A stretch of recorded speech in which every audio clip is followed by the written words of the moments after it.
guys, you know what time it is. It's your boy David at the IrishHotspur, Ireland's #1 Spurs fan, and also your boy Jack Kanicki, bringing you the Tottenham fan phone-in show. Few talking points today, especially off the back of a good win at Palace on the weekend. Brighton being absolutely smashed by Everton, with Arsenal, City and Newcastle still to play. Looks like Europa League spot is on for Tottenham. But Jack, how are you keeping, my man? I'm so surprised, Dave, that you've already jumped on the Europa League, sort of a, hype train, and hopium than I have, because even my handle says desperate to happy clap again. And, somehow you happy clapped even before I have with these sort of recent results of the likes of Brighton and Everton. And Dier definitely feeling the wrath of the Dyche, that's for sure. And it definitely was a result probably no one expected. I'm curious to see if it sort of sends sort of, shockwaves to the likes of that sort of Brighton, team, because they do have even tougher games sort of upcoming, right? And so does this sort of kind of knock them off the pedestal, or do they kind of bounce back right away? Because if it does sort of knock them off the pedestal, then I sort of see where you're coming from, Dave, with the likes of the Europa League and everything, because all we have to do is, battle for sixth. That's really where, we really have to finish. And I think maybe at this moment in time, it seems like there's probably some European football of some kind that Spurs are, going to be competing for. And we'll talk about it later, but at the end of the day, I'm kind of come around to things as well. I do think maybe the manager would benefit from probably no European football. There's also really the thing that Spurs fans, as well as maybe just Spurs in general, shouldn't really look past or turn their nose up at sort of any, I think, opportunity at a trophy, right? And I've kind of heard that now from some fans, and I've kind of come around to things and think, you know what, whatever European football we get is maybe an opportunity for a trophy as well. Yeah, 100%. Look, that's something I've been sort of saying all season long. I can see the benefits to not having any European football for a manager to come in here and just work with these guys for a whole week, rather than having to fly out to Estonia, out to, Denmark, out to the far east ends of Kazakhstan, stuff like that. There is a lot of benefits to it. But however, if we could just sort out a lot of this squad this summer, sort of cut away the driftwood, use Europe to start developing youngsters, a bit like what Arsenal done, which now they benefit from. Look at some of their youngsters now, like Saka, Smith Rowe, people like that, all came through playing Europa League for Arsenal. So I definitely look at it as something that we can use to our benefit for the long term.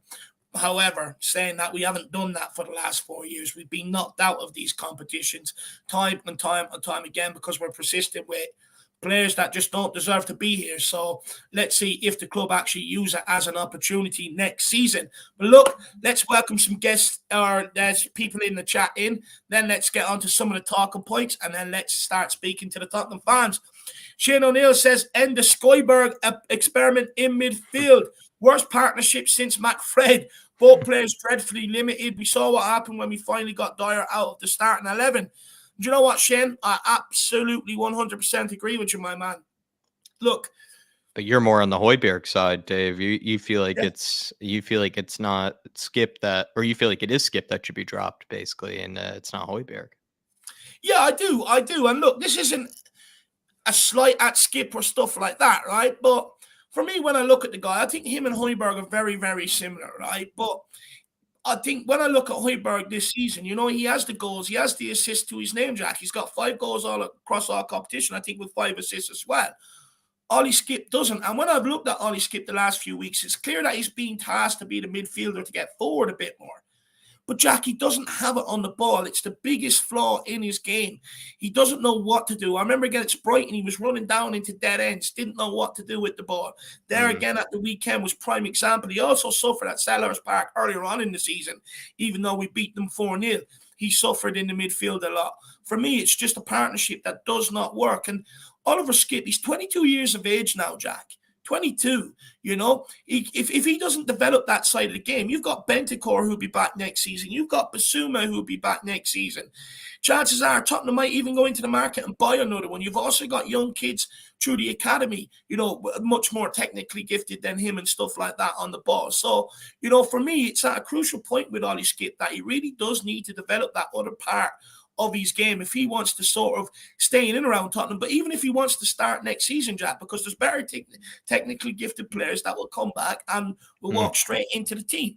For me, when I look at Hojbjerg, I think right now we need sort of that experience. And for me, look, I'll be honest, Jack. I wouldn't be too bothered if he was dropped between now and the end of the season, because my opinion is I think he's absolutely exhausted.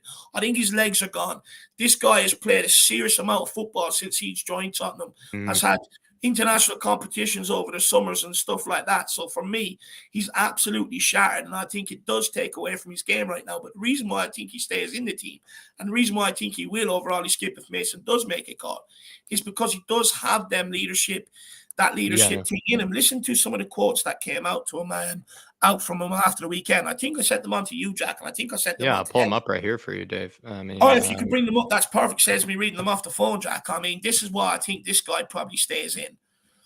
Hojbjerg says here, Newcastle result was rubbish. Liverpool too. Results you feel shamed about.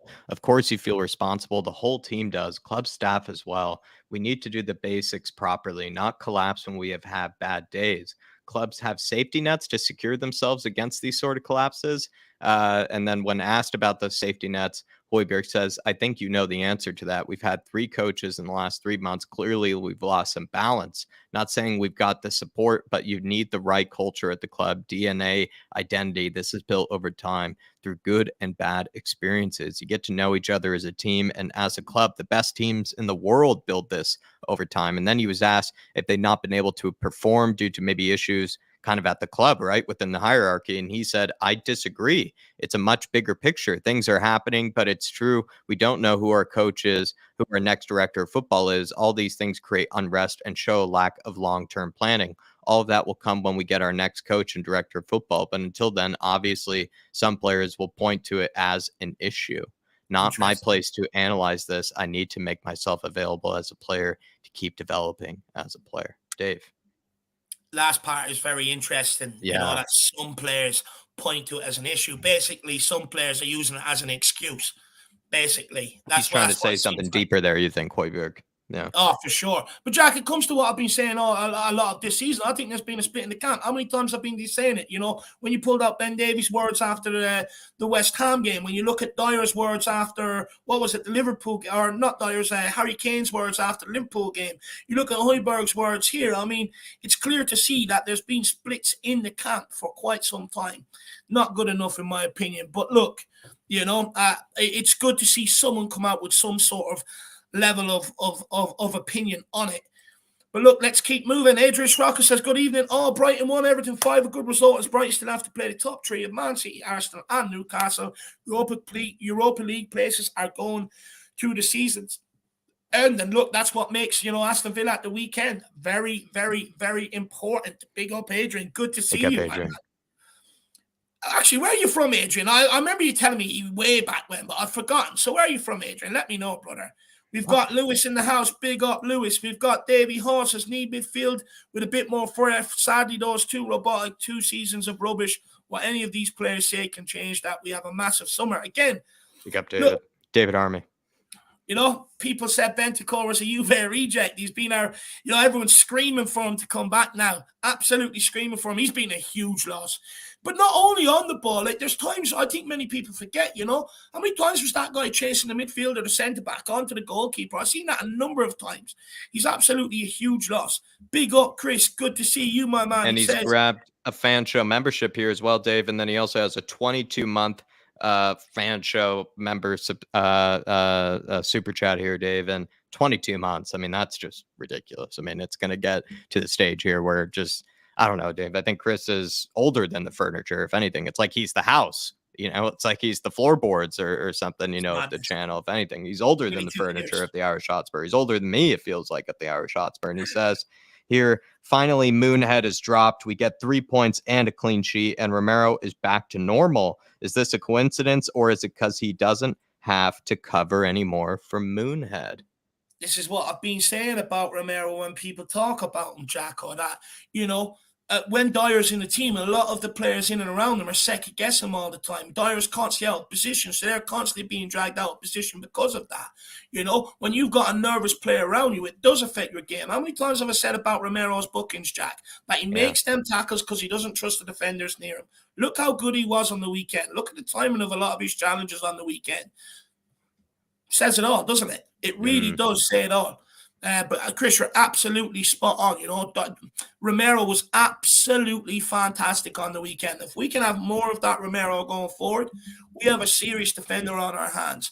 And it just goes to highlight, you know, how much of a problem a Dyer is. No Lloris in there as well. How much of a problem he's been this season. You know, it just goes to show. Just goes to show, my man. But big I up, couldn't. Chris. We've had to put up with Moonhead for 9 years, Chris, but you know you've been with us for nearly 2 years. Probably longer than 2 years. I imagine probably much longer than 2 years. But man, I'll put up with you for at least 7 more. I'll put up with you for 10 more than I would Moonhead. Big up, Chris. Absolute Yeah. legend. Thanks for doing the service for us. And also, like I said, you really are the flat cap grandpa, like you put in the chat there, my man. Big yourself up, Chris. Big up, Chris, you legend. We take this super chat from Joseph. And he says, big up, David and Jack. How many of these players would you get rid of? I can look at least 15, I would. Big up, Kane, Hojbjerg, calling out the rubbish. I mean, it's about time, Joseph. It's about time, in my opinion. I mean, too many players have stayed silent too long because of the friendly buddy culture that's in there. But it's clear to see that some people are just at their wits' end with it and cannot deal with it much longer. How many Looks like players he's... Go on, Jacko. I was going to say, no, looks like Joseph here, Dave, has done his homework on maybe the squad because he's gone for 15 players here to get rid of. And I think that's, you think about it, that's a big number. But when you really kind of start listing off, you know, sort of players, you can easily probably get there, I imagine, right? With how many players you feel like just are sort of either surplus to need, just not really good enough for what we actually where we want to go. There's so many different levels to, you know, why we're getting rid of players or why we think maybe they're not good enough or whatever it may be. And I think Joseph is probably not well within, you know, I think that's probably 15 is not even that crazy, but it just goes to show I think a lot of the players that we do need to get rid of, for the most part, I feel like are all sort of from the era of that sort of Hitchin, you know, kind of time where he was just bringing in so many players that we still are struggling to get rid of for kind of Levy's own kind of, you know, stubbornness when it comes to, you know, maybe his, you know, reluctance to get rid of them for at any means necessary. But it's also just the fact that we've signed, I think, just pure dross, you know, over that time as well, Joseph. And when you sign, you know, I mean, Dave, what was it? It was like 400 million, I think, you know, total expenses that basically Steve was in charge of. And I mean, he brought in a Hojbjerg, he brought in a Region, but that was pretty much it, you know. And when you're spending 400 million, like you think about it, like that's a lot of damage. Like that's a lot of, you know, transfers you have to undo. That's a lot of work you have to clean up. And we always joked like Paratici's doing the cooking, but I mean, we also said he pretty much has to take a blowtorch or, you know, like OxyClean to, you know, also the kitchen as well, because it's just been a squad littered with just misused toys, you know, just, you know, unfit toys or just pretty much terrible footballers. And I think that's what's also, you know, still the case even. It's actually crazy how many more players we still need to get rid of. I'm not even mistaken, Joseph, but I think Paratici's nearly gotten rid of an entire 11 of, you know, previous signings, you know, that we already have. And I think there's only we need 15 more left. in his eyes is crazy. It's like truckloads, you know, you need to get a Greyhound for how many players we're, you know, getting rid of. I think there's only 3 Hitchin signings left in and around our first team, but obviously there's some more out on loan. But yeah, plenty on loan. Look, Joseph, what I would say to you is I've calculated it. Let me know where I'm going wrong. Let me know where the disparity comes from. So obviously, I think Hugo Lloris needs to go. Ollie Skip, I think, might be in yours. However, I think he'll be kept around for homegrown reasons as well. I'd also get rid of Sanchez. I'd also get rid of Eric Dyer. I'd also get rid of Session. Lucas Moura's on his way out. Japhet Tanganga, Ben Davies. So that's who I've got there. But interestingly, so let me know, Joseph, what other players I'm missing that you think need to go. Let's have a conversation on it, my man. But also, what I will say, Jack and Joseph, I'll raise an interesting point here. You look across, we look across that back line at the weekend. Fraser Forrester, Paratici recruitment. Pedro Porro, Paratici recruitment. Emerson, Paratici recruitment. Romero, Paratici recruitment. Langley, Paratici recruitment. And then Ben Davies, the only one across that back four that's not Paratici signings. So, you know, we all sit here and we praise the clean sheet. That means you got to praise Paratici signings then, in my opinion, because it's a lot of his signings that form that back line that kept the clean sheets. So, but Joseph, big yourself up, my man, and really, really appreciate the support. Let's go back to saying hi to some more people. We've got King Huddle in the house. Says smart from Mason to go 4-4-2. Emo and Zaha in his pocket. Porro was more effective offensively. Pierre-Emile Hojbjerg and Skip was less isolated in the middle, and we didn't retreat into a deep back five. Good system change. I think the retreating is the biggest part for me, King Huddle.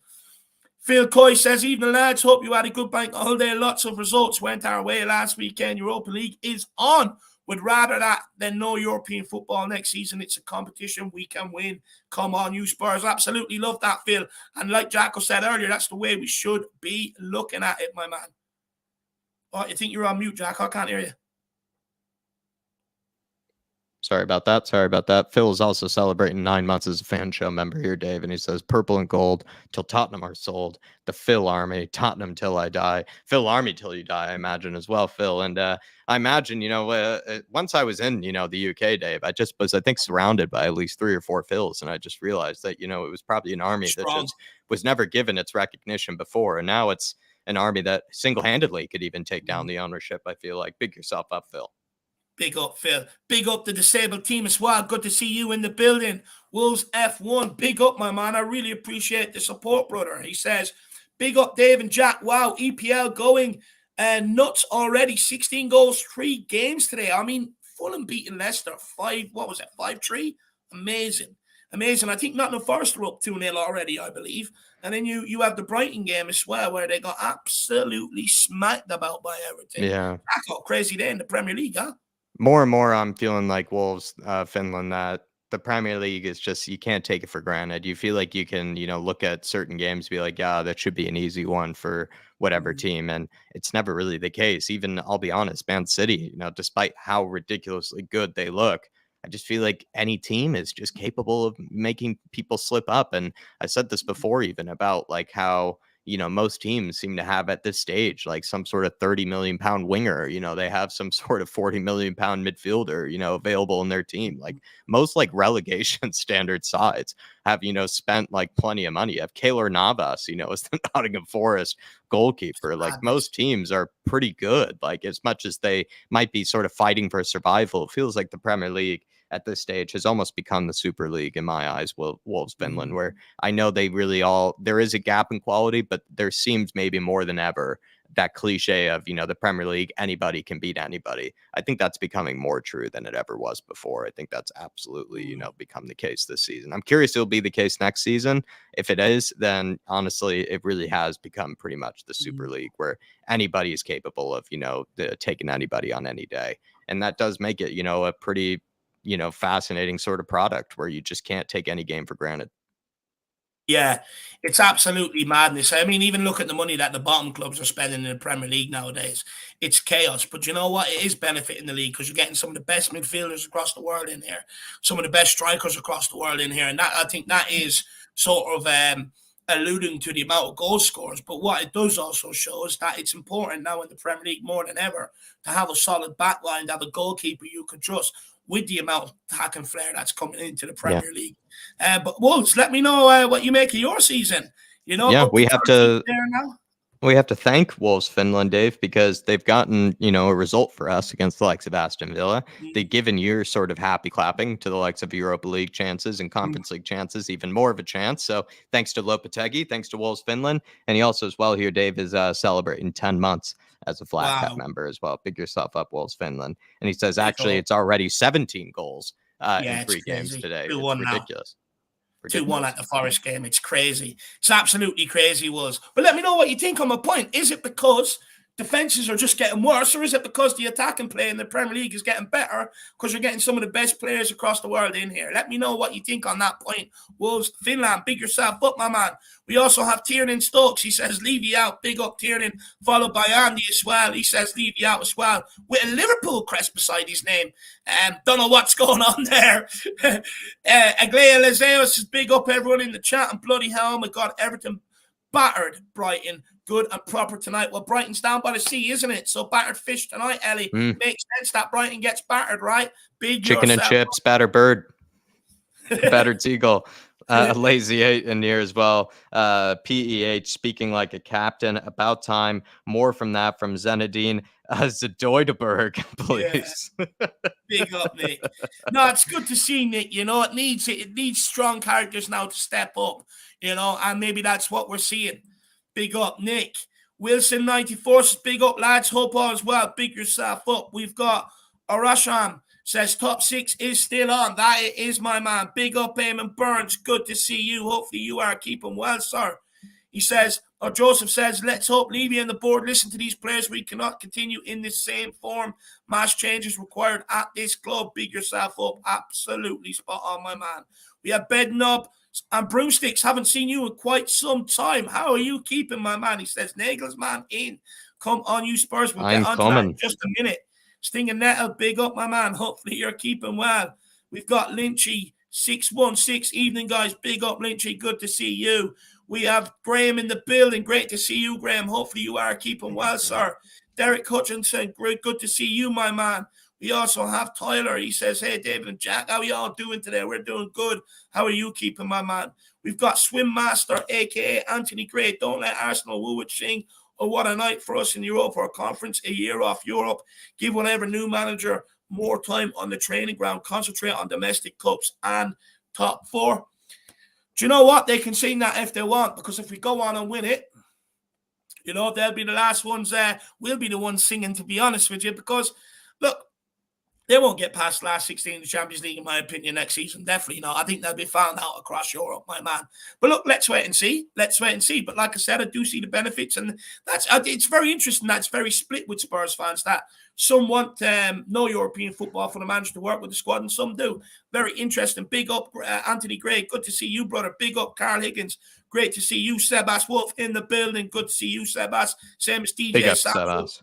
Big up, my man. He says purple and gold till the club is sold and moon boots out. Adrian Shocks said, hey, mate, I'm from Edmonton, North London. Yes, Adrian, absolutely love that. He lives 1.5 miles exactly from the Spurs ground. Absolutely love that. You know, you get to wake up to that every morning. Big yourself up. We've got Flash Eros says, big up, boys. I'm happy the Premier League is almost over. It's been an absolute shambles. Do you know what it is? It's been a graft this season, the Premier League, and largely it's been unenjoyable. Let's be fucking honest about it. It's just been completely unenjoyable this season. That's been the biggest problem. You're not looking forward to going into the next game because of this shit, you know? And I hope that whatever players remain from this season, next season, I hope that they also have that in the back of their mind and that they want to do a lot better next season. Big up, Flash. Big up, Tom THFC says, big up, Dave and Jack. Love the fan show, Tom. Big up, Tom. Make sure you get on and have your say someday, my man. We also have Leslie Crawford, Jack Clark, 9 goals and 11 assists, helping Sunderland into playoffs. If they get promoted, they will owe Spurs a big chunk of a fee. We paid for them. Yeah, there is some sort of a fee there.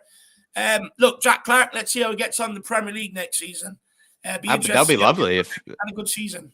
That'd be lovely if he actually, you know, was able to somehow, you know, get some feedback for us, because then probably, you know, maybe we'd owe him. I don't know if we probably owe him a bit of an apology because he's getting the feedback, but we never owe Steve Hitch an apology. Another Steve Hitch wasted signing. Loves that. And I'm blocking Savuccio. He says he's. I think Chris has already taken care of it, Dave. Good man, Chris. Flat Cat Grandpa's taking care of it. Big up, Sarah Ace. Big up, Sarah Ace. Great to see you. We'll take a few more and then we're going to crack on into some of the talking points. David Thompson, great to see you, brother. He says the biggest problem for our defense by far is no defensive mid. Even Dyer was decent behind Sissoko and Hojbjerg. Jose ditched Sissoko because we weren't scoring instead of bringing in a playmaker. Davey, I'm sorry, we're making excuses here for Dyer. We really are. I hear you about the midfield, though. I do hear you about the midfield. I mean, you go back and look at a lot of our games this season, how many shots we've let on our goal. But, you know, I think I actually highlighted this the weekend. It's not just the midfield, the forward line as well. Like, a lot of times Kane and Son and Kulu, they haven't done enough work, you know, moving side to side, getting out, putting pressure on. So the ball just comes into the opposition's midfield. They bypass Hojbjerg and Skip, and then Dyer retreats and lets them have shots at goals. Look, I hear you on that point. I do feel, though, that our biggest problem this season is actually not being able to keep possession. You've seen at the weekend, you keep possession, the opposition don't have the ball as much, which means they can't get into their attacking players as much, which means then they can't get us as much as they once were.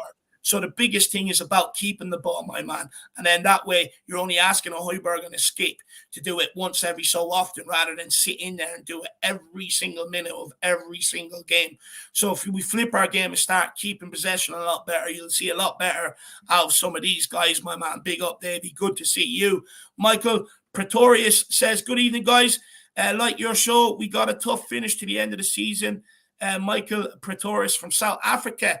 Big up, my man. Good to see you. Hopefully, South Africa is doing well at the minute, my man. Do you know what? I watch a lot of documentaries and all about countries all over the world. You've got a very interesting country there, brother. Echo says, all those coming back off loan. Big up, my man. We've also got Wisdom in the house. Great to see you. Who else have we got here? Just make sure. We've got Glitter World. R says, do you think Nagelsmann will be our next manager? We're going to get onto that in just 1 minute, my man. And then also, we've got Chris. He says, flat cap, grandpa says, smash a like and super chats in. Do you know what, Chris? Absolute legend. Really appreciate that, my man. We've got a good record over here, not just myself and Jack, but the people that come on and all you guys in the comment. Every stream keeps reaching over 100 likes, and that's all because of the teamwork over here. So let's keep that up. Let's keep smashing that like button. And also, feel free to send in a super chat. It is a great way to help support us, but the biggest thing is it guarantees your comment gets read out. It guarantees it gets a good discussion as well. And also it just stands out in the chat as well and usually creates good talking points all across the board. And look, myself and Jack, we do rely on you guys out there. We do rely on the public. We don't have any big wig funding us or anything like that. And all we're trying to do is create a big fan channel for the fans out there. So if you want to support that, feel free. But big up, Chris, my man. Big up, Chris. Really Legend, my man. And Daniel Larson, he says Emerson was playing like Benjamin Pavard role for Bayern at the right-sided centre-back, right-back. Mason has been studying Nagelsmann. I've seen a few reports that people are maybe thinking he's getting it prepared for Nagelsmann. Let's wait and see, my man. And we've also got Faz. Rad Faz says, big up, lads. My favorite channel. Big up, Faz. We're at the game at the weekend. Let me know, brother. We have Godfrey Drummond says, evening, guys. Coming back from a shock 6-1 home defeat against our rivals. Hashtag Gotti Outlaw. Big up, Gotti. I hope you're all right, my man. Catman Jess says, big up, David and Jack and the Harris Army and the Flat Cap Army. Big yourself up, my man. But look, we're going to start getting into some talking points, and then we're going to start getting the guests on. First talking point is Nagelsmann waiting on Spurs to hire a sporting director. Spurs choosing between Johannes Spurs and Lee Dykes. Jack, do you want to give your opinions on this one first?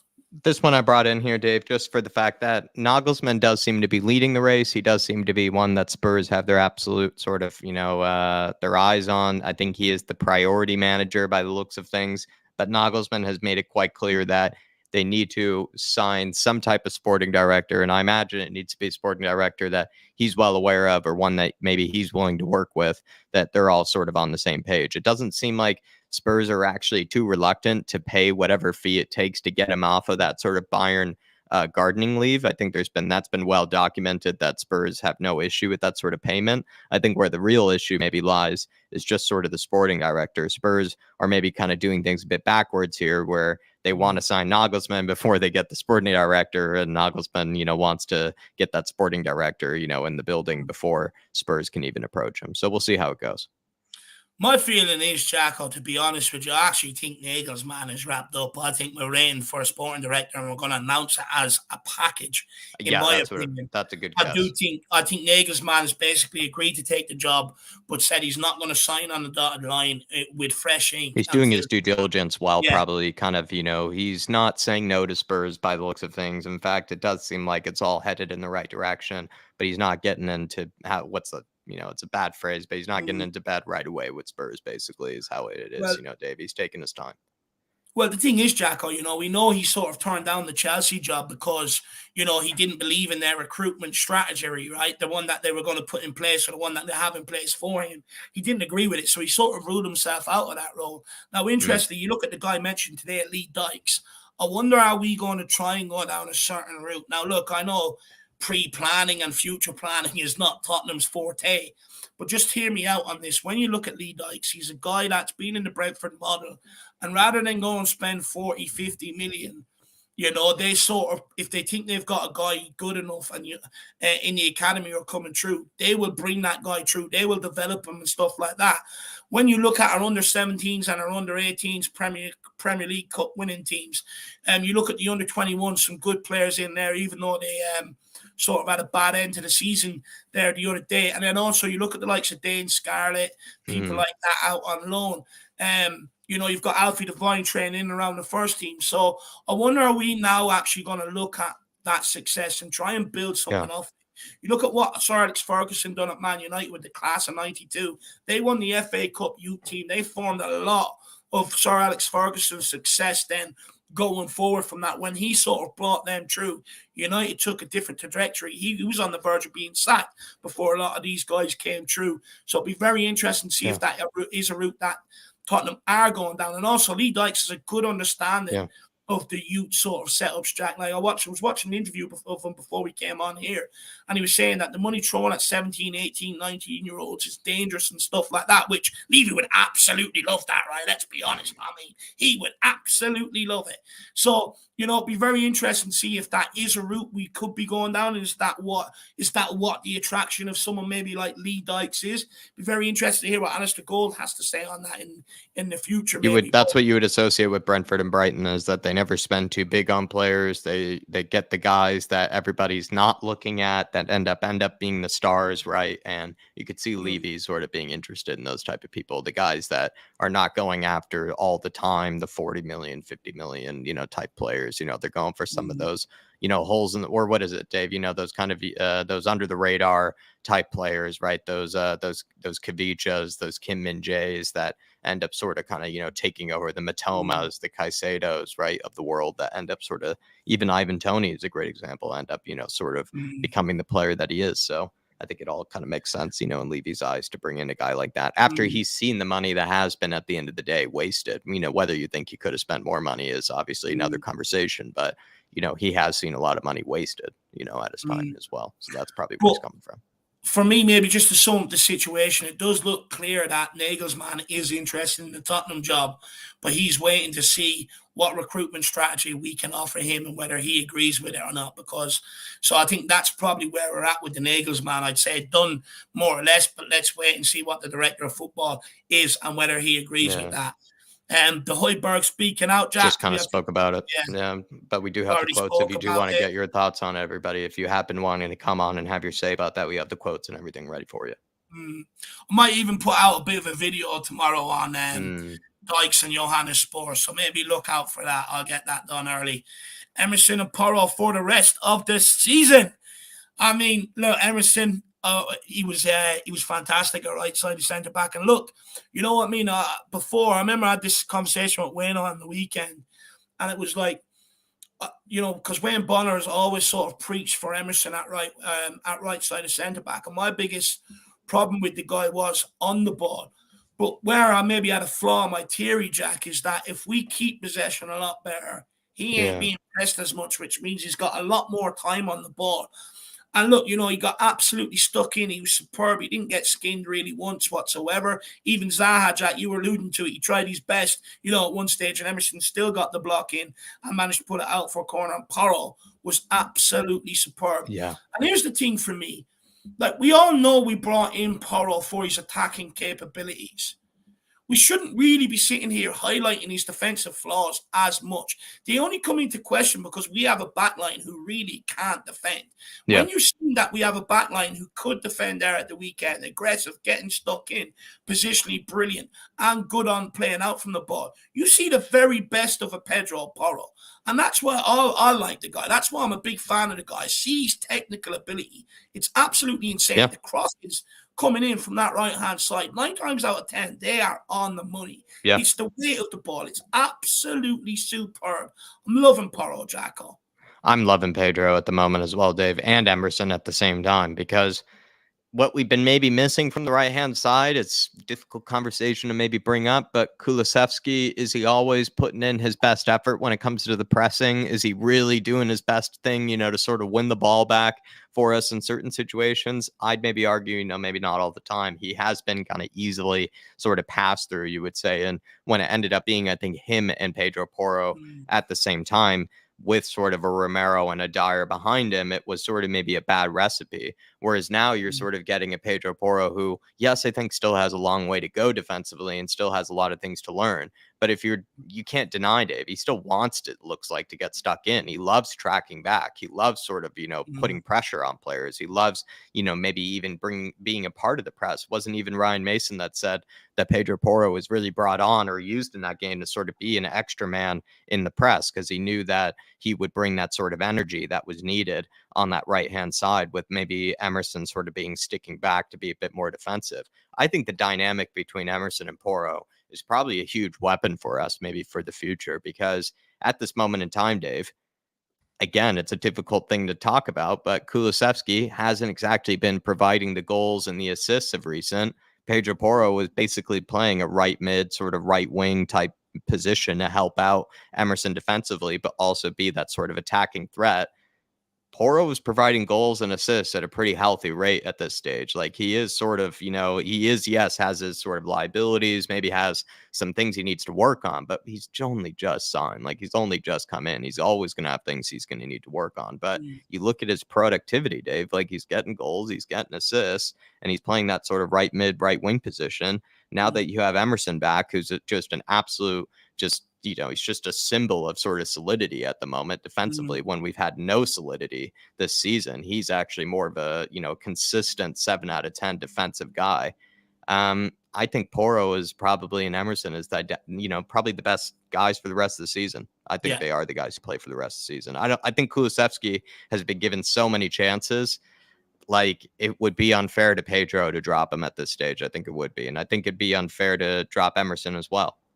And also fair play to Emerson for coming straight back into things as well, after that injury. We all thought that he would sort of be out for the rest of the season. He's come back sooner than the likes of even Sessegnon and all these other guys. If I'm not mistaken, he had maybe even a surgery. I don't think maybe he had a surgery, but he had something quite serious that everybody thought he wouldn't be back yet. So fair play to Emerson, fair play to Porro.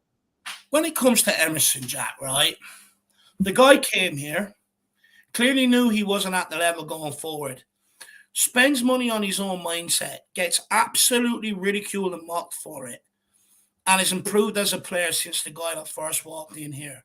Yeah. There's other players that have been here for quite some time, never spent any money on improving themselves, and they get absolutely lauded, and it pisses me off. Because it just goes to show the mentality of an Emerson, the mentality of a Porro, people like that, compared to players that we've seen previous in their positions, players that are still here. And it absolutely drives me insane. A guy that wants to better himself was absolutely ridiculed. And guys who produce shit after shit after shit after shit. It's a great point. Gets praised, gets defended, and everything else. It drives me insane. It's a great drives point. me absolutely insane. Some of these guys that have recently come in the last 2 years, Dave, I'll be honest, slowly becoming my favorite players. Like, we're going to drop a short on that some stage this week or next week about some of the bit of the maybe shift in mentality with some of the new players. Yeah, the new culture. Dyer finally dropped. Spurs pick up a clean sheet. Coincidence? No coincidence whatsoever. How many times I've been telling people about this guy, how costly he is. What was baffling me is Dyer would put in a half-hearted performance, and then people would say, "Oh, Dyer didn't make a mistake today. You have to praise him." But then, Romero puts in a performance at the weekend, and some people are a bit dubious about it, and this and that and the other. And it's like, please, I'm getting bored of it. I'm getting fed up of this sort of crap. It's like, look, there's sometimes, it can't just be black and white. Sometimes it can't just be one player that's a problem across the, a back line. Sometimes it can't be that guy being out of position, pulls everyone else out of position because they have to cover this, that, and the other. And finally, the problem has been highlighted. And you bet your bottom dollar, I was praying for a clean sheet as soon as I seen it. And I absolutely got it. Absolutely love it. But look, we'll save that for more. Get into that probably. I'm sure a lot of people coming on will have that, a lot to say about that. Can Spurs really reject Conference League? Is it a realistic chance of a trophy? Myself and Jack already have alluded to that. And also, is there any youth players you think Tottenham should keep around and develop next season? Alistair Gold put out a very good article earlier on about some of the biggest prospects coming through our academy. So if anyone has read that, let me know. For me, I definitely think Alfie Dorrington should be one. But let's wait and see what happens. Alfie Devine, interested to see what happens with him. He's largely been training with the first team this season. Do they loan him out next season? Do they keep him around? Very interesting. So there are your talking points today. Also, if there's any other talking points anyone would like to bring up or address, let's do that. We've got a super chat here from Sebas Wolf. Big up, Wolfie. Says, guys, if we don't get Nagelsmann, Poch goes to Chelsea. Should we keep Mason? He lacks experience, but it seems he's better than last time. I'll kick this off. I'll let Jacko come in. Look, for me, no. I don't think we should keep Mason. Don't get me wrong. I think, I liked what he done at the weekend. But for me, it's too little too late. If he would have done something like that against Man United, I think he would have put his name in the hat for the job, especially since Spurs were in the interview process at that stage, or talking or sounding out people maybe interested in the job. The fact that he's done it only at the weekend, I'm not quite so sure that he's done enough, in my opinion, to be able to get this Spurs job full time. Plus, I think right now he's got too many friends in and around. You got Harry Winks alone, he'll be back. You've got Eric Dyer there. You got players like that. And for me, I know he dropped Eric Dyer, but here's where I'm a bit concerned, because he did say the players out there today are playing for their futures. Now, did he take Dyer out so that he wasn't in that position to play for his future? You see what I'm getting at? So for me, look, I think Mason, for me, I'd like to see him go and cut his clout somewhere else, develop, and keep your eye on him as a future Spurs manager, like we should be doing with like a Michael Carrick as well. Letting them go out, earn their stripes somewhere, keep an eye on them, and maybe further down the line, give them an opportunity. For me, Sebas, where I feel like with Mason, I don't think we can at all consider him for the next manager. But to be fair to him, I don't think he's ever made himself look like an idiot, or I don't think he's made himself look silly, or made himself maybe look like he doesn't know what he's doing. He's clearly well respected by the players, maybe even more respected than Stellini was.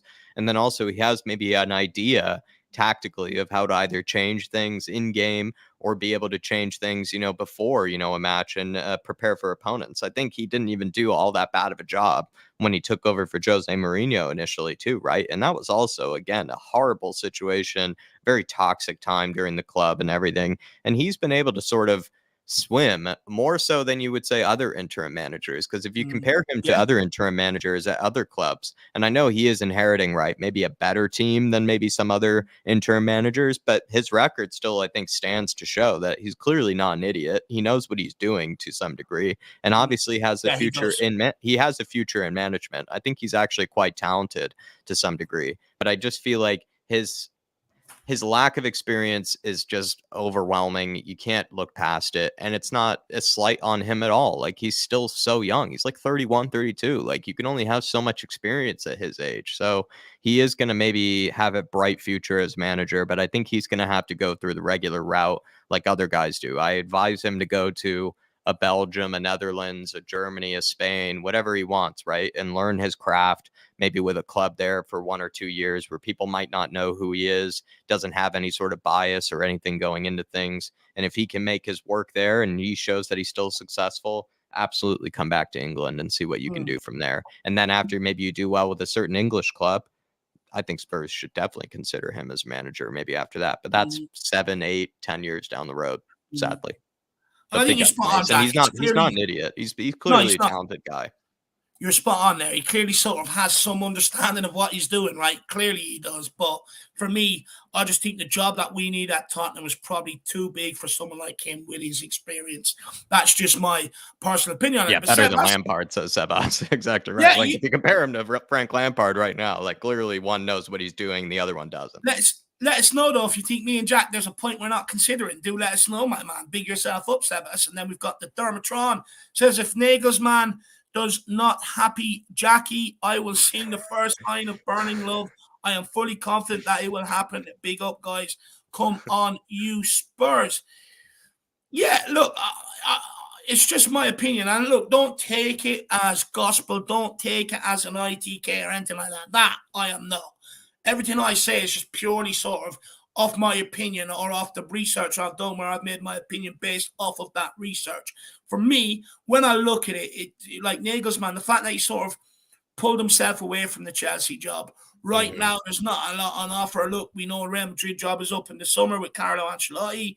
A lot of trouble at PSG with Neymar and Messi right now. Does that manager end up getting the sack? You don't know. But for me, it does look like that Nagelsmann has sort of had an agreement with Tottenham. And the fact that we're sort of moving on to the director of football now, that sort of shows to me that maybe there is an agreement in place, that they just have to get in a director of football that Nagelsmann would like, that he can see a project with, that he can trust to get in the transfers that he needs him to get into. That's where it looks like to me that stage is at, because why else would we be going for a director of football if we don't have sort of a manager lined up? That's just my opinion of it. The fact that we switched so urgently to a director of football, I think Nagelsmann might be the guy. But look, it's just as well you guys can only see my top half, because no one wants to see me in skinny jeans. I can tell you that one. But Jack Hunton said, Dermo? All things are looking towards Nagelsmann at the moment here, Dermatron, and I wouldn't be all that mad with it. I think he is probably one of the better choices we have available. I've kind of come around to him more. I think Dave has brought up, in the past, how where the real skepticism is not exactly with his sort of tactics or maybe how he really was at Bayern or anything. It's actually just more like how he got sacked for kind of reasons that were outside of football, right? He was sacked for things that weren't exactly footballing reasons, which is always something that you have to, I think, take seriously and, take at face value, right? Like Well, someone especially when you clearly look at what happened with Conte, Jack, and this season, right? All the off-the-field issues cost them on the field. Correct. And it's something that it's not exactly like you're completely discrediting somebody, but you just have to be skeptical, I think, because you just have to be, curious, like, can this carry over? Is this like a repeat type of, behavior, right? And I think that's where a lot of people are maybe slightly skeptical of Nagelsmann. But at the moment in time, like with where the football is headed, he's one of the bright young minds of it. And a lot of people highly rave him and, really do respect him and think he is sort of the future. And Spurs, to be honest, Dave, as much as maybe people could be skeptical about him, he is kind of a Spurs manager, and how he's young, kind of, has a bright future, kind of, looks at the game and that sort of attacking on the front foot mindset, a lot of things that Spurs fans want.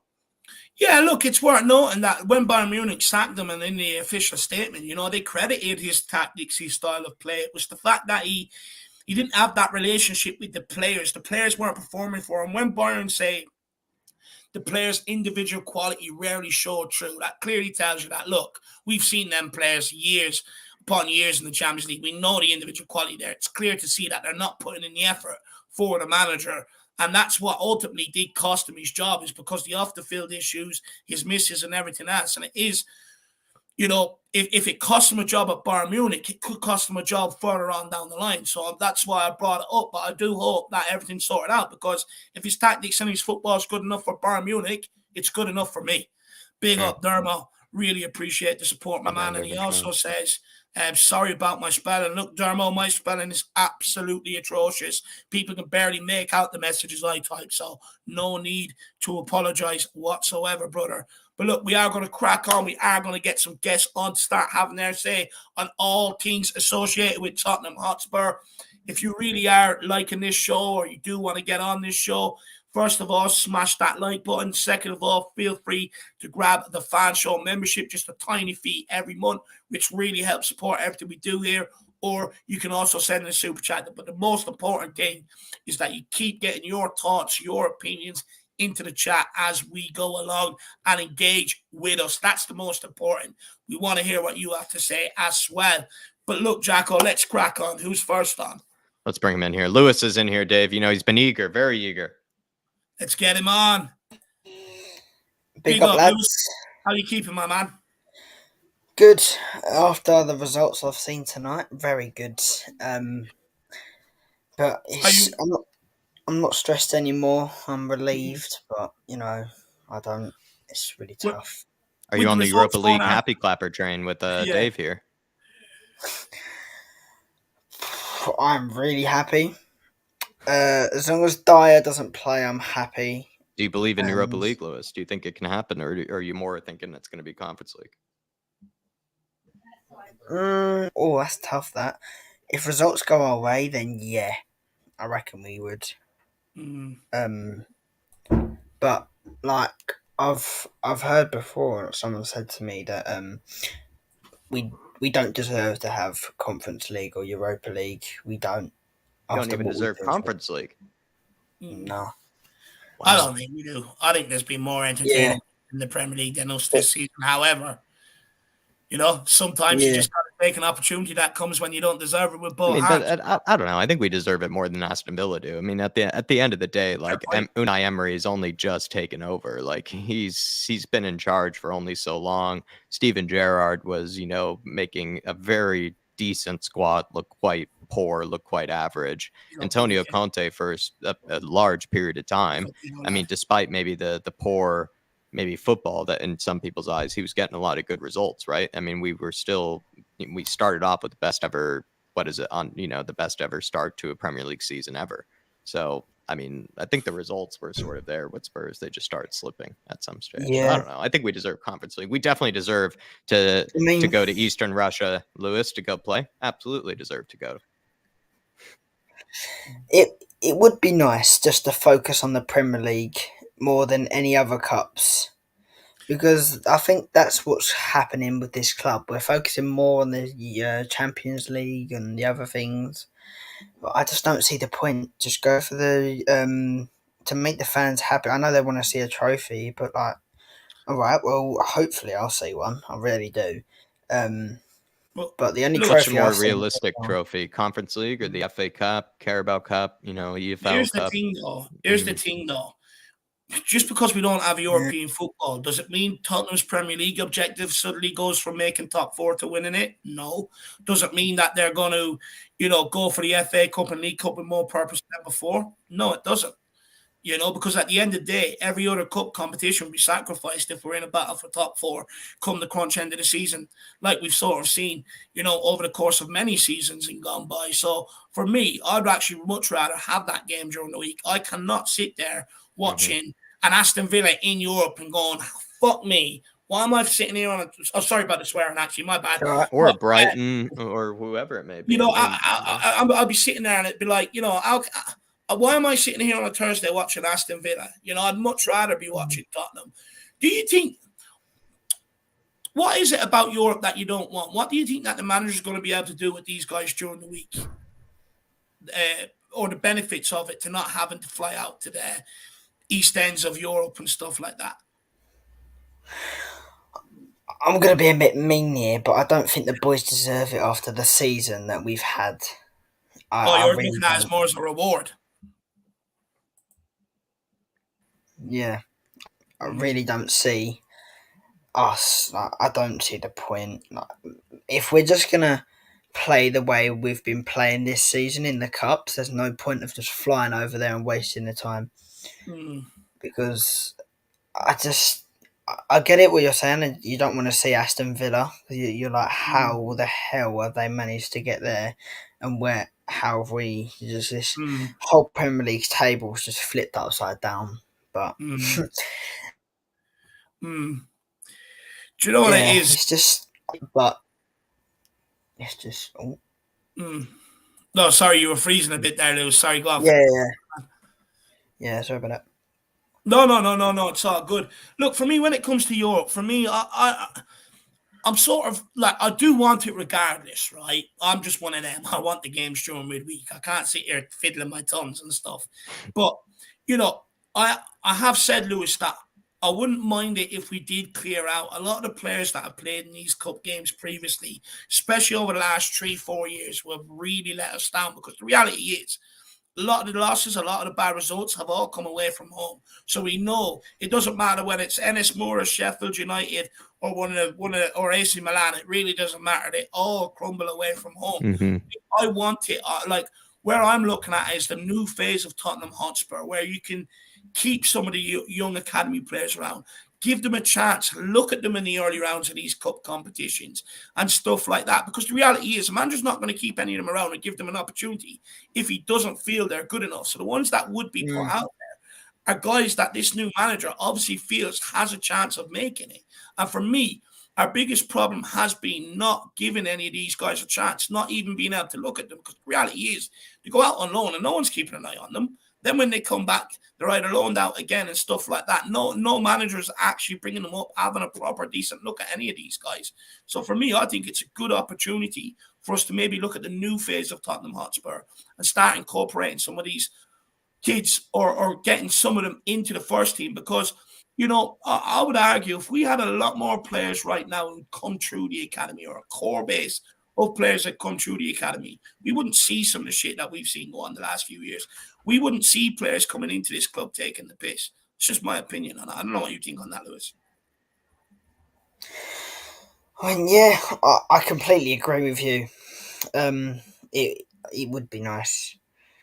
It's just, honestly, look, at a young age, I don't know why I'm so stressed. Is it good to be stressed at a young age with Tottenham?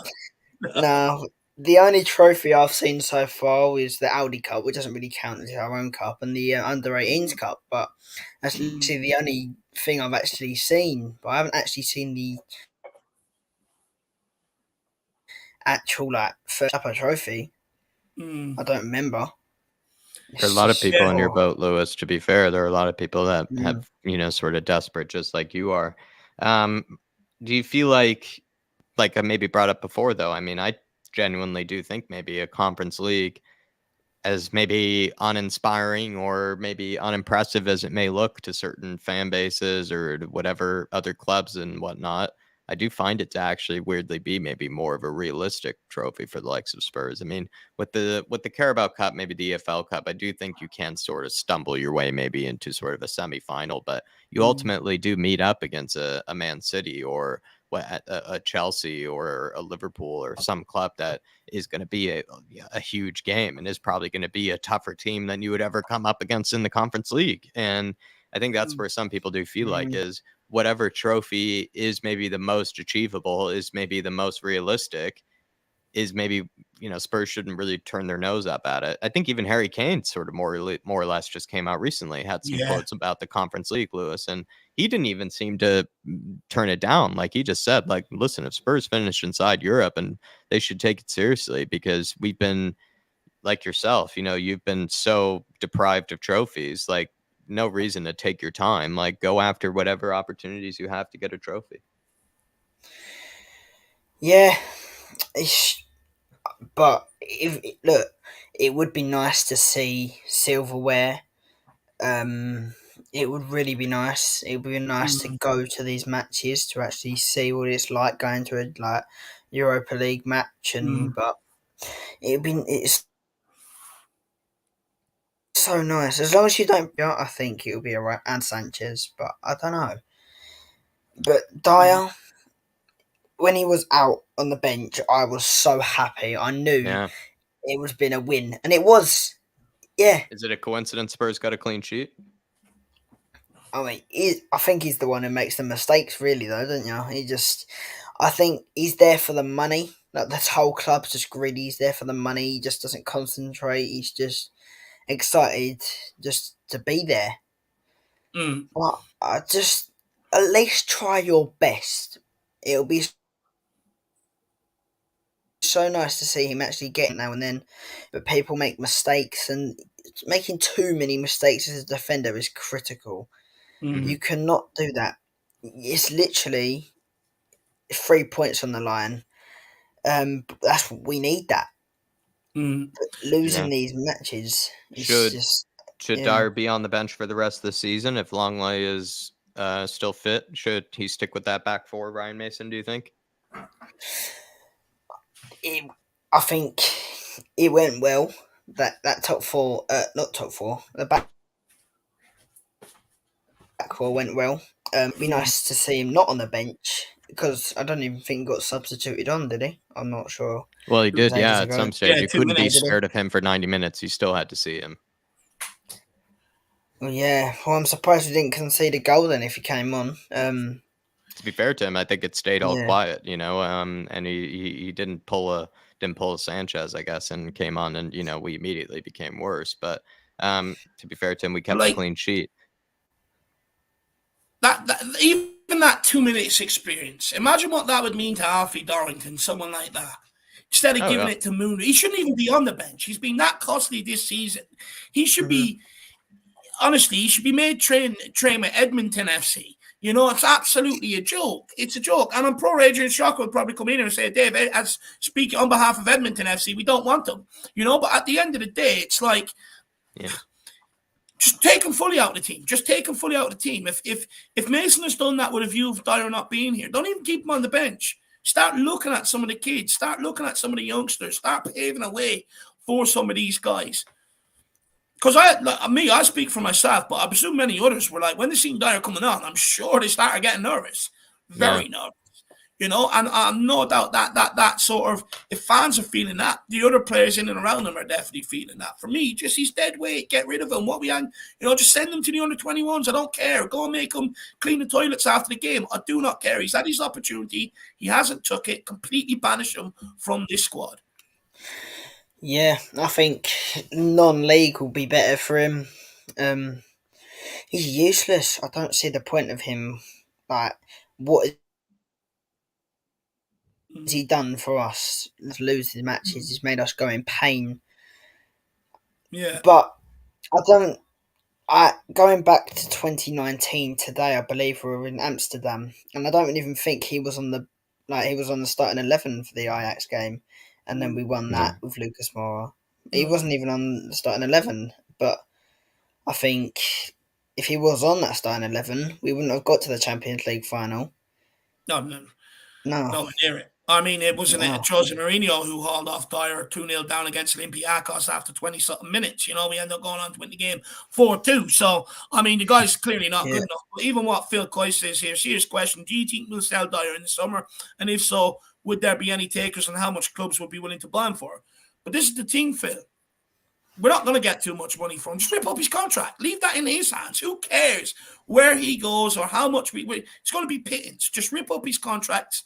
Tell him he's a free agent and let him care about where he goes. That's where I'm at with it. I'm worried it might not be as dramatic as this, but I'm worried it could turn into a Harry Winks situation where I think Spurs, as well as the fan base, think that all these clubs will be in for Eric Dyer, but turns out no one really is.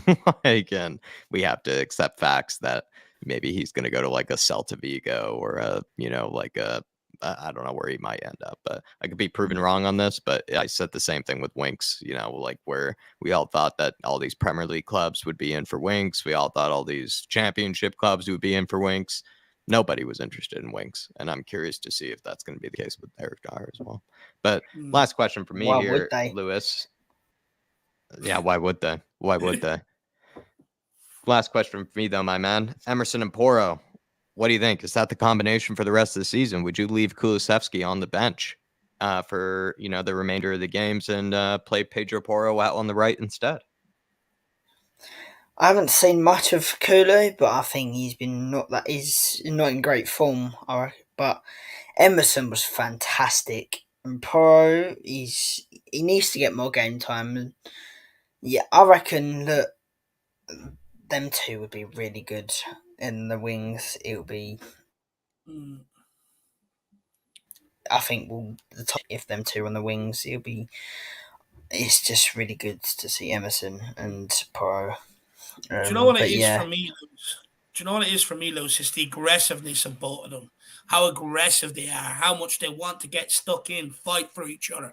And that's what we want to see out there. We don't want to see players retreating like we've seen with Matt Doherty do in the past, like we've seen with Dyer. We want you to get at them.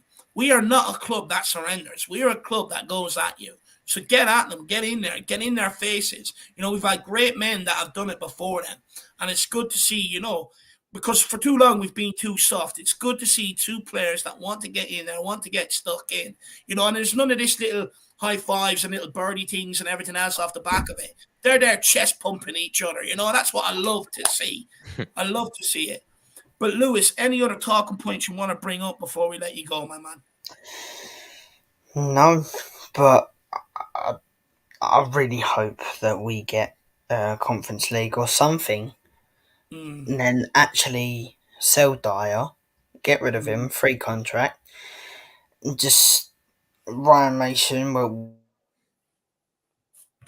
Well done for him for his first. Yeah, that he's good. But it would be nice to see some sort of good manager to come back next season and switch this whole team around and actually get us somewhere at the top four, and then actually get us to the 2019 Champions League final. It'd be so much. I'd love that. What manager, just before we let you go, what manager is it that you're pinning your hopes on? Oh, a manager that's good. There's so many managers, but a manager that's actually got skills to on them. But yeah, just Dyer out and leave you out. That's literally just one sentence. So it sums up the whole club. Just keep the protests going and just do well. Yeah. It's all you can do, Lewis. It's all you can do, my man. Well, Lewis, thank you for your time this evening, my man. Go and play some FIFA and de-stress, all right? Yeah. All right. See you later, guys. Come on, you Spurs. Come on, you Spurs. Come on, you Spurs. See you, Lewis. Everyone, show Lewis a lot of love in the comments. A young kid coming on here in an environment with adults, not afraid to speak his mind. Very intimidating thing to do. We're all children once in a room full of adults. Very hard to do. So everyone, big Lewis up in the comments. Phil Coyce quickly says, how often do we rip up contracts though, Dave? It's not how Levy operates. Doherty is the only one I can think of. We've done Serge Aurier as well, and we sort of done it with Dele Alli as well, letting him go on as free to Everton and stuff like that. So I would say it's not common practice for Tottenham, but over the last few years it has been. Now, whether that's been because it's a Paratici thing to do, let's wait out and find and see. But there has been a few examples of it over the last few years. Dyer's contract is up in 2 years' time. I think me and Jack went through them there last week with Ben about the players' contracts that are coming up. So we have a decision to make on the guy. And for me, come the end of summer, if there's no move there and it's clear that he's been told to leave and he hasn't instructed his agent to find one out, rip his contract up and leave him without a club. That'll teach the guy a lesson. Yeah, I would say we're more ruthless than we usually have been in the past, Phil, but by no means would I compliment us for being ruthless. We've been more ruthless than we usually are, though. That's for sure. And big up my old lad who came in, and big up Bobby K as well. Terry Wright also says, unfortunately, I can't see the club selling Dyer. I think we're stuck with him for at least another year. Hopefully he'd be moved to a squad player. But you know what, Terry Wright? This is the thing. I had so many people telling me this summer, Dave, get off some of their cases. They're only squad players. Well, with the amount of injuries we had and the amount of games we've had, they've played a hell of a lot of games. They then don't become squad players. They become costly players. And that's the difference. For me, you got to get rid of it. If they want to be a part of the squad, you put it in, week out, and you help the squad. And usually people say they're good for 4, 5, 6 games, but that's not really been the case at all this season. I think that's becoming, quickly untrue that, they can come in and do a job for a few games. I just don't think that's true. They can barely come in and do a job for 5 minutes from what we can tell at this stage. Kev Williams, I saw you in the chat there. Maybe we missed you at some stage. Big yourself up, my friend. He says, big up Dave and Jack. Come on, you Spurs. Big yourself up, Dave. Hopefully you're keeping well, my friend. Just wanted to big up Kev there. Big up Kev Williams. And also Sebas Wolf was responding to my question off the back of your super chat earlier. He says, my point with Mason is, as Dave said before, I don't want another manager that comes to the club thinking he's bigger than us and that he's doing us a favour. I want someone that cares about the club. 100% agree with you. 100%.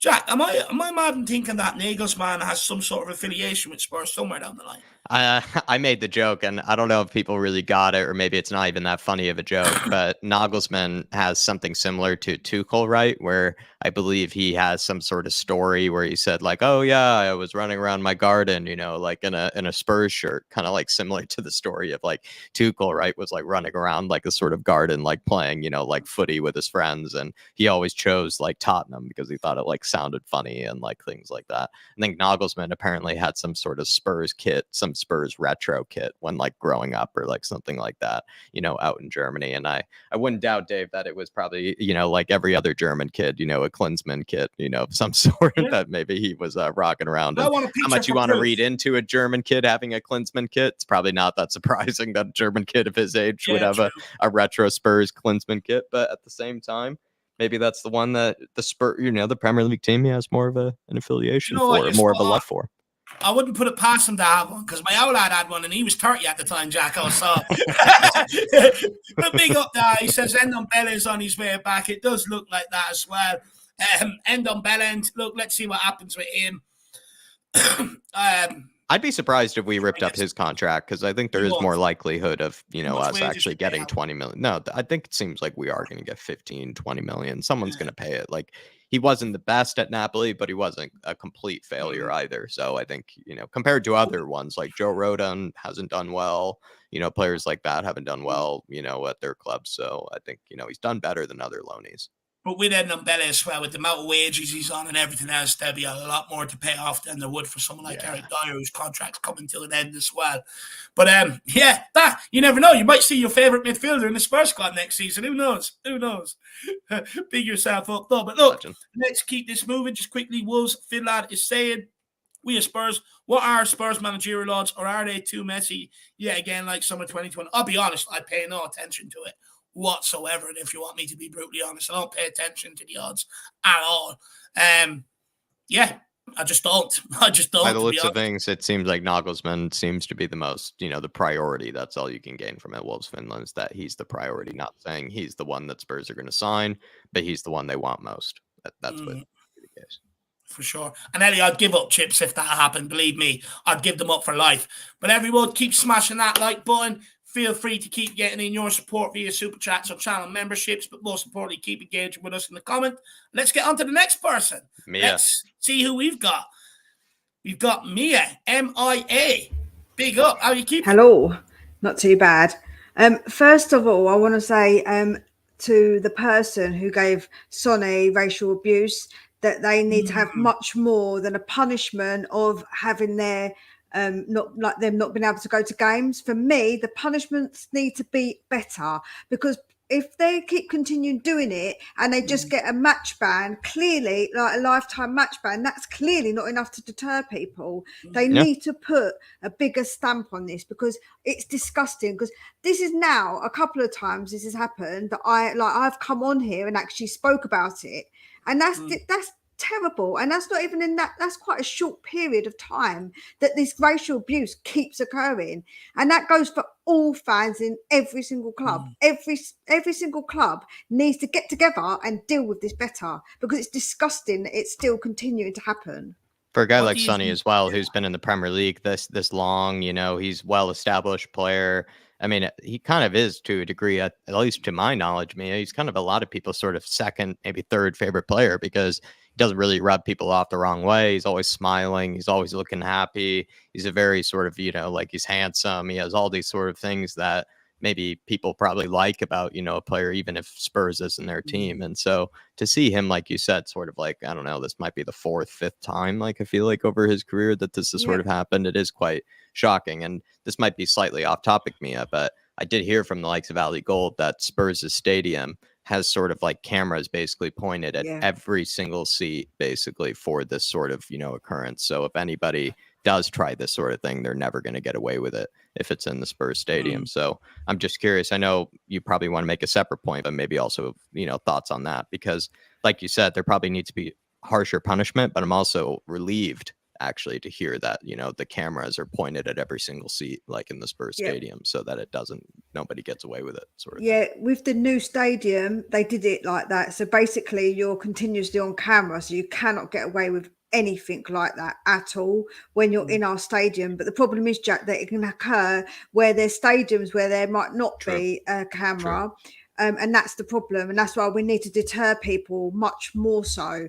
Like there needs to be a bigger deterrent. So if you get caught, then maybe the club should be deducted points, because then your club's suffering because of your behaviour. And I know that's really harsh, but someone suggested it this morning on my show, and I said, yeah, I would absolutely be up for that. And if that was Tottenham, I would say, well, you know what, that would stop people hopefully thinking that they can be racist towards players, because it's disgusting. The problem with that, though, me, is you're punishing the majority for one mindless idiot, and that I can't get behind. For me, you got to punish that mindless idiot. You can't punish. Punish them as well. But I'm just saying the clubs need to do something that's going to deter them, Dave. And it's not. Nothing seems to work, because we say, "Oh, a lifetime ban," and where does that get you? People still continue to do it, even though they know they've got cameras on them at the Tottenham. They still continue to do it, even if they have got cameras on them. So they don't care. They don't care enough to not do it when they know they're going to get caught. So imagine what they do when they're not going to get caught, when they feel like they're not going to get caught. It's even worse. So something needs to be done in the Prem to stop it. Something needs to be done to try and, I know it's never going to stop. It's difficult, but something more needs to be done, because I think it's absolutely disgusting that we've had to go through this again and have some more statements come out again. And it doesn't matter what club it is. It's disgusting, whatever club, whoever does it in whatever club. You know, it don't matter if it's our club or another club. It's disgusting to hear. Like when it happened to Saka, I was all behind Saka and saying it's disgusting and abhorrent, and it, you know, it's absolutely disgraceful that people are doing that. And he plays for an enemy team, so it doesn't matter to me what team it is. So absolutely, something more needs to be done. Yeah, it's disgusting. It should not happen one bit whatsoever. It's absolutely disgusting. At the end of the day, we're all human beings, you know. We should all be treated equally, and I do not like it one bit. But look, I agree with you. I do think that people need to do more about it, you know. People in power that can. They've shown gestures towards it over the pandemic and stuff like that, but you know, there's no point in gesturing towards it if you're not going to have an extreme punishment at the end for the actions of a mindless idiot, you know. So for me, there's a lot more that's got to be done there. I agree. I think that it's just there's no point, like you say, of having just gestures. It needs to be action. I don't want to see no more gestures. I want to see action being taken. And the policy should be clear. And they should know that, you know, lifetime ban, those sort of things, that should be, and hopefully that ends up happening. But Mia, we spoke about a bunch of things with Lewis, from, you know, Conference League, Europa League, Emerson and Porro, Eric Dyer finally being dropped. I know you probably are coming on. You want something to, you know, there's other things I imagine you want to talk about as well. But, you know, we have a few different topics that we spoke about with Lewis, or is there something, you know, that maybe we can talk about the game? We can talk about the game a little bit. Obviously, it was a bit of a boring kind of game, a bit kind of like meh. But I was really pleased to see that we got that clean sheet. I think that was so important for us. I think that I was saying today when I was speaking to my brother that sometimes you need that stability. So when you're having a bit of like a rough time and everything's sort of crazy up and down, it's good just to have that stability. And a 1-0 is real stability, isn't it, in the Prem? That is, you know, old school, really like boring 1-0. But sometimes professional is what's labeled a 1-0, right? Professional performance. That's it. So I think that it was kind of needed, and I'm glad that we got it. I'm glad that we got that clean sheet, and I'm glad that we managed to get that win. I think that it's important. Even I know, like now with those results, we might get Europe. But I think it's more for us as a team. I think it's just good for us as a team just to have that going into the other games. I want us just to finish on a strong note. I don't want us to finish with like a whimper. I want us to finish strong.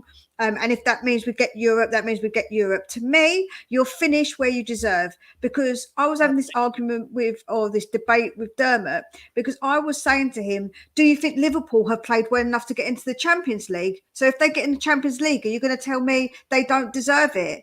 None of their fans will say they don't deserve it and they don't want to be there. They'll say it's not good enough that we only just finished in the top 4, but none of them will say, oh, we're not good enough to be there. So at the end of the day, you finish where you deserve, in my opinion. And it doesn't matter about the other teams, what's going on with them. It's about what's going on with you. So where you finish, to me, is where you deserve to be. So if we get Europe, I feel like, well, then we deserve to get Europe. If we get Conference League Europe, then we deserve to get Conference League Europe.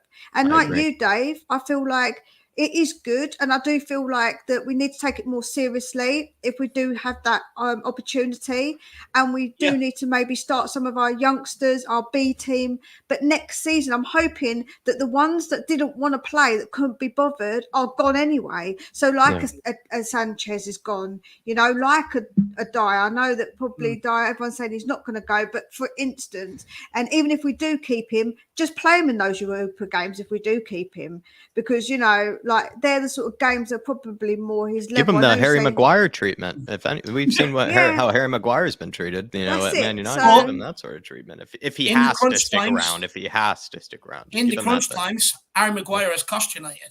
That's what. But this is what you've spoke about, Dave. Is that this is what, even if he is kept around, no matter what, he is probably going to play a game or two. And is he going to give you a good performance in those games or two? I think no longer the case. We used to say this, Mia. I feel like with Dyer, even we were guilty of it. Like we used to say, like, I feel like maybe Sanchez comes in for 90 minutes, he can give you a job. But once you give him more than that, he will start to slip. It just feels like that's not the case even anymore with Sanchez. But the Dyer, problem is, Jack, is if they keep him, then they're going to want to play him. So what I'm trying to say is that out of it, like, we don't get that option. We don't get that choice to keep him or not keep him. That's the club's choice.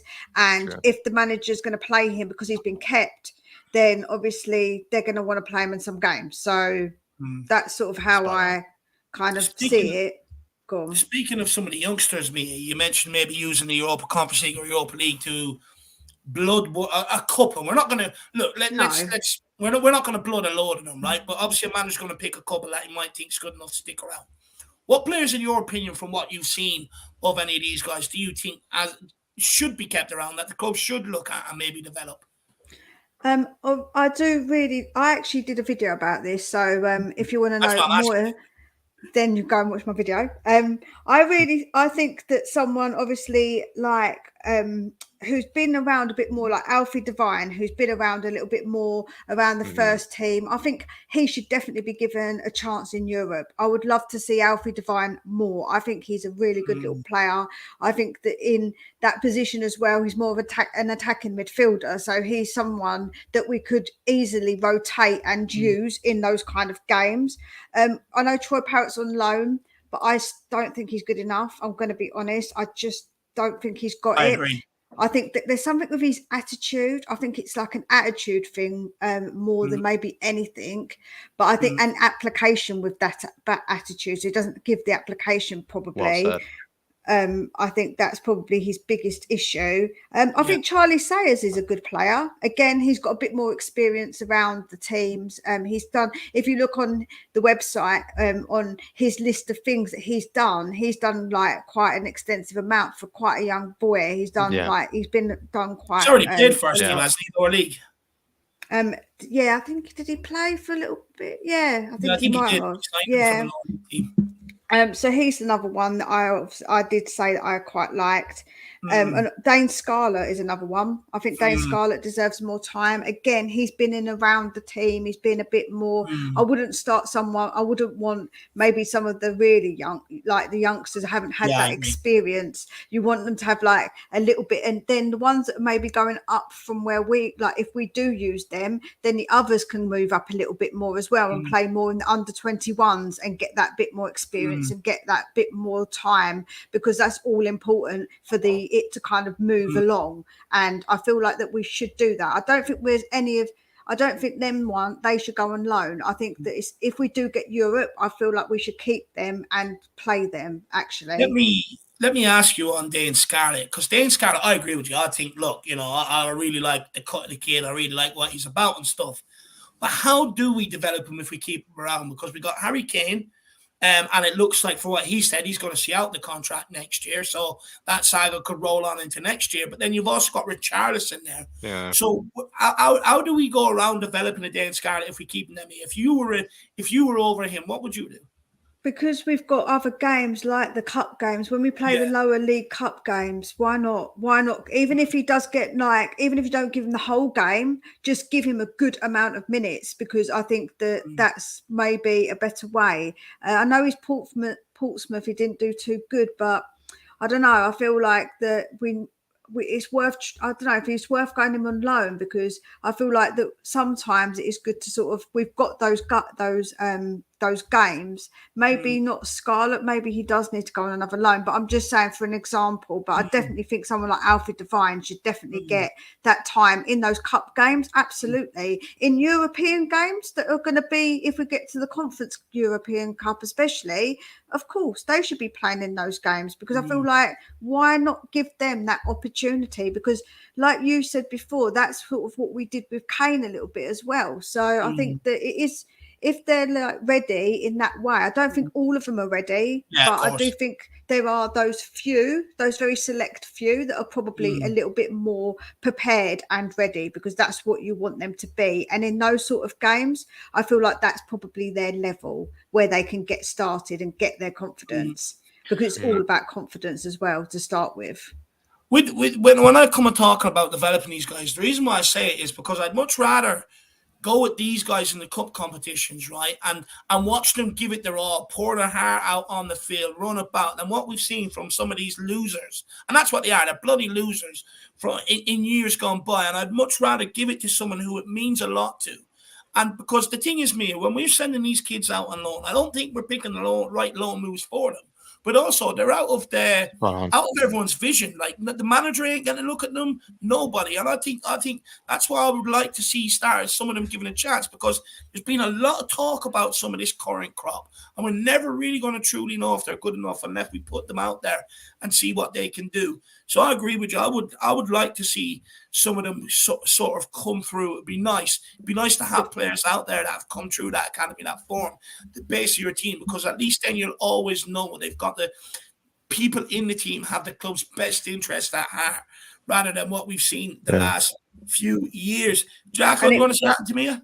Or questions before we give her her own signature? I mean, Mia, were you going to say another thing? Because I do want to talk about Emerson and Porro, but what I was going to say that the reason that we haven't been giving them the opportunity, though, Dave, is because the type of manager. What we need is someone like Poch, because Poch kept an eye on all the under 17s, all the under 18s, and the under 21s. He kept a real good eye on them. He got the recruitment to keep an eye on them. So, like, what we were recruiting was to do with that as well. So I feel like that. We need a manager who's like that, because Conte wasn't like that and Mourinho wasn't like that. So I think that's where it got detached. That's where we detached from those players, the unders, like the youngers, being more like integrated. It's because we had those managers who just don't integrate youngsters into their teams, and that's the problem. And that's where we need to get back to. To back you up, even look at Nuno's time, sort of the Europa Conference League. He gave Dane Scarlett a couple of runs out, sort of tried to blood guilt through them. So it does come down to a manager wanting to win it to do that. But I also think, Jack, it comes down to that manager having a security, knowing he's going to be there longer than a year or two, right? It's a bit of both. I think it's a bit of both. But I think if I were to roll back anything maybe I've said in the past, or probably maybe look at something with a bit more hindsight, from what I would say is, I think, Mia, you're right. I think it is based on sort of a manager's sort of policy and their sort of trust in the youth and how they sort of incorporate it, because you have managers that pretty much for the most part have no interest in it at all, maybe dip into it when they need to, or dip into it when they're really, really comfortable and they have sort of everything well established. And then you have managers that are much more interested kind of in the younger players, because they bring sort of these other things that maybe sort of the well-established, guys on 100K, 200K a week will never sort of give you. And I am interested sort of in, how I just feel like I probably have gotten it wrong. I think I've made maybe mistakes in defending probably Conte, Jose, guys like that, who didn't always, use the youth and maybe didn't give them the best respect. Whereas like Dave brought up, like a Nuno, a Ryan Mason, and maybe other people who even knows a Nagelsmann. Jack, he did give, I know it was against Marine, right? But he did give Alfie Devine a chance. He did give Harvey White a chance. Like, Alfie Devine kept the youngest ever goal scorer, but he never continued to give them that chance. And I think that's the problem. It Yeah, is it the was like problem. a one-off, wasn't it? It was just like Yeah. a one-off sort of like thing. He didn't do it continuously enough to think that they, like for them, they didn't think, oh yeah, I'm going to be in the team for a bit more now. They didn't get that opportunity. It was all like a real one-off type But thing. if it's important to you, Mia, to finish the conversation on the youth, like if it's important, is it important to you, Mia, that the manager takes that seriously, that they don't just, take it for granted or sort of like look past it, like that's part of the interview? If you were doing the interview, would that be a big part of it? How do you incorporate the youth? Yeah, I think so, because I think that the youth are really important. Otherwise, like the academies, I think, otherwise, what's the point of having the academy? What, just to sell them on to people? Like, no, we want some of our own in there, because there's nothing like one of your own coming through the academy and doing well, right? We all say that about Harry Kane, that he's one of our own, and that never started until Harry Kane, because of obviously no one's going to come through the academy, I imagine, that's going to be like a Harry Kane. However, there is that different feeling when it is one of your own, and they feel differently too, because they love the club. It's just like, like one of us doing it. We love the club, so it's a completely different vibe than if we went to another club. You're going to feel different. And so we have let a Harry Kane go, but we've also let a Madueke go. We've let an Edwards go. So we've let some good players slip through, because of this block. They chose to go, Jack. They refused new contracts. Then players because they maybe knew the pathway was They chose they knew the pathway was blocked. Probably they predicted. Maybe. They might have known ahead of time that it was going to be. Yeah, and sorry if you can hear background noises, the dog. If you can hear background noises, the dog. He's being a right pest. He's chewing, but he's doing it really loudly right near me. So I'm like, cool. But look, Mia, Jack, you want to move on to Emerson and Porro? Emerson and Porro, Mia. We still have to make time for that here. Yep. I feel like it's two conversations at once. I think it's, can Emerson, if he's healthy enough, can he give us the chance to play back four for the rest of the season? And then the other question I have, Mia, is would you play Pedro Porro maybe instead of a Kulusevski for the rest of the season? Because Pedro Porro is getting the goals and assists right now. Yeah, do you know what? I think that we couldn't play that system before because we didn't have an Emerson. I think that Emerson is probably important to that because he is defensive minded, and we all know that he was always better defensively than he was, even though he has worked on himself going forward. He was always more of the defensive one. So we always said that. So I think it works well because Emerson's there, and I think that that was a major stumbling block in trying to maybe change it up. And I think, Kulu hasn't really been good. He seems really off it this season. I think Porro has been really good. Like his free kicks, his corners, he's just absolutely spot on with that ball. Like, and also I want to give a shout out to Romero because my boy nearly gave Sonny a fantastic opportunity to score, and Sonny messed it up. I was just like, come on, man. That was almost two assists in a row. Yeah, nearly two assists in a row. That was such a good ball. Again, like it was on point. I was just like, yes, Romero, you've got skills. He's got many skills. Underrated passer of the ball, and I actually don't even know if that's his best attribute, but that's how also poor our defense is on the ball. Attribute, but then I'm a bit different. You definitely know.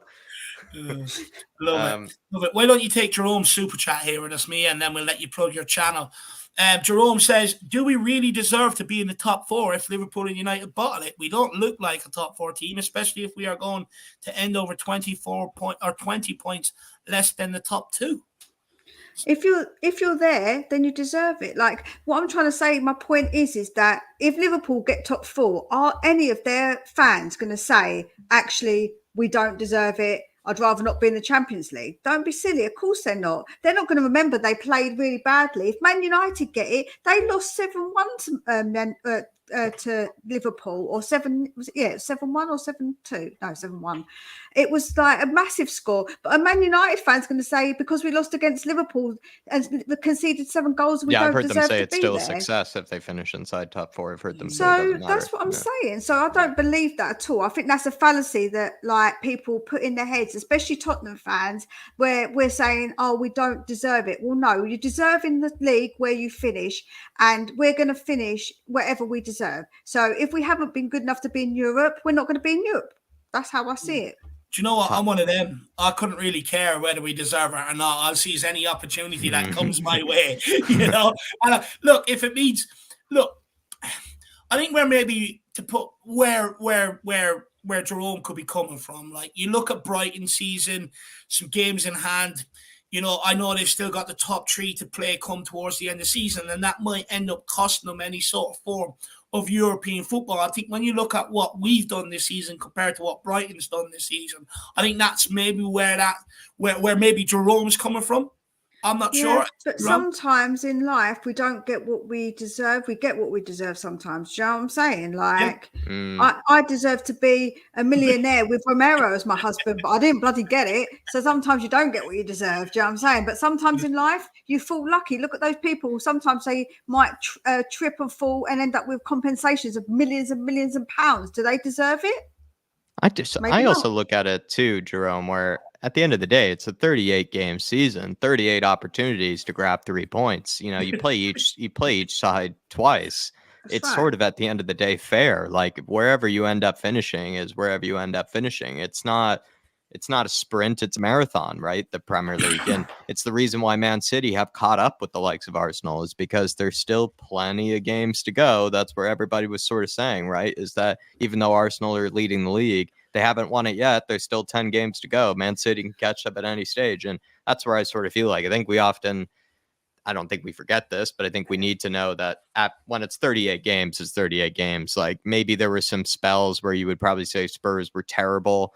I would probably say large spells where Spurs were terrible. But I think maybe where we also fall guilty to is, like, we maybe just look at it through sort of a bit of a Spurs view, because if we end up finishing, let's say, as high as a 6th or a 5th or something, like, yes, we've been terrible, but what does that say about the other teams then? Because clearly they've dropped points, like, at a lot of stages as well, when they clearly shouldn't have either. It's not like it's just us magically staying here. And even that's been the joke, right? Is that, how are Spurs still in 4th? How are Spurs still in 5th? How are Spurs still in this position? I think the answer is clear. It's that the other teams are dropping points, but maybe it's just not as dramatic or nearly as bad in the way that Spurs have been doing it. And I think that's what it's just coming down to. But at the end of the day, when you play 38 games, that's where you finish, and that's where you deserve to probably finish. And a lot of it is recency bias too, because like I said, everybody thinks Aston Villa is this great side, but only just previously everybody was questioning Tyrone Mings as a captain, and they were thinking Gerrard, was,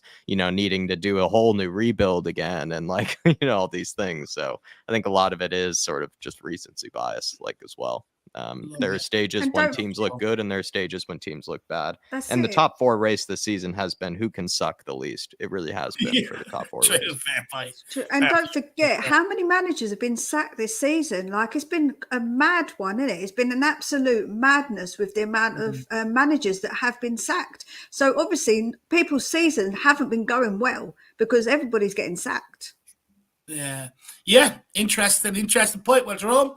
Appreciate your support, my man. Appreciate the talking point as well. Very good talking point. You got more of an argument out of me today than what I managed to. So you're doing a better job. Big yourself up. And then Phil, also obviously watching the pre-match build-up the other day, says another good analogy there, Mia, if Dave don't approve of it. I thought it was a good analogy as well. And also, just to clarify, the person the other day in the comments, an analogy is when you're trying to prove your point. When you're trying to compare, you're comparing, say, a cat and a dog, because they both got 4 legs and they both got tails. That's a direct comparison. An analogy is when you're trying to prove your point by using an example. Yeah, it was a great analogy, Phil. It was a pretty bad comparison, if you ask me. Mia's also been reading more dictionaries than me lately, so big up. But Mia, listen, I don't need dictionaries. It's all up here, Dave. Don't you worry. You actually learned something in school. I didn't. Fair play. But Mia, give your head a wobble. Your channel. Also maybe plug that video that I praised you for the other day. Good video. I did a video with someone called Colin, who is a Man United supporter, and he had a little bit more of an insight to how things work because he's worked within the youth system, within other parts of clubs. So he's actually somebody who's quite knowledgeable, and it was really interesting to hear his point of view, especially from an outsider as well who doesn't support Tottenham. on how things actually work, because we weren't being specific about Tottenham, but just in general. But we did speak a little bit, obviously, in more specific what I think about Tottenham and how I think it works. And then he was telling me how it does work, if that makes sense. So it was actually a really, really good conversation, and I really enjoyed it. And he's a lovely guy. So also go over on my channel. I've got the link for his channel, so make sure you go and follow him as well. So yeah, it was a really good conversation to have, actually. And youth, and I did do one on the youth as well. So if you can go and check that out, go and give the videos, basically give them all a watch and give them all a like. Not now, make sure you like this first, make sure you watch this the whole way through. I sometimes actually now go and do it now. Do you know what, Dave? I actually put this on when I go to bed. I sometimes put it on while I'm laying down and I listen to it. So I even watch the whole thing for you to make sure you get all your time. See, that's how. I appreciate that. I'm not sure my voice is the most soothing, but I don't know how you speak my voice on. Don't you remember? Anyway. Don't you remember I said to you once that I fell asleep listening to you and I woke up really like, what the heck's going on? Because you were shouting. And I was like, what the hell is he doing? And I woke up and I was like, what's going on? It's just another day in the life of Dave me, and that's all that is. Yeah, I never forget that. That was funny. Enough about me. Do now get over to Mia's channel, smash that subscribe button. Also, check out the video that I was talking about with the guy Colin. Very, very interesting, very good discussion. And the way Mia put the questions towards him really got the best out of him. So get over there and check that out. But Mia, my dear, again, no argument. We're doing well. A couple of fan shows in a row. Well, yeah, something's off.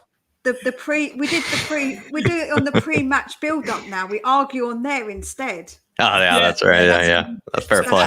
That's our arguments now. So yeah. And also then we've got Ryan, because I'm fighting you, but then I'm fighting Ryan, and I'm fighting you and Ryan. So like I need to put my war paint on next time I come on the pre-match build-up. So I'm fighting everybody.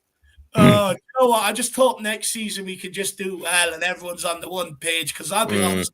I'm sick of fighting. I'm tired of fighting. I'm tired of shouting, screaming, ranting, raving. I've had enough. I just want Tottenham to do well for us. Do you know what I want? I want us fans to be all together, and in the fans we trust. We've got to trust each other and come back together again. And that's what I want. I don't want no more of this infighting, because it just drives me mad. I'm not down with negative vibes. I don't like all the negative vibes between everybody arguing. It's not good.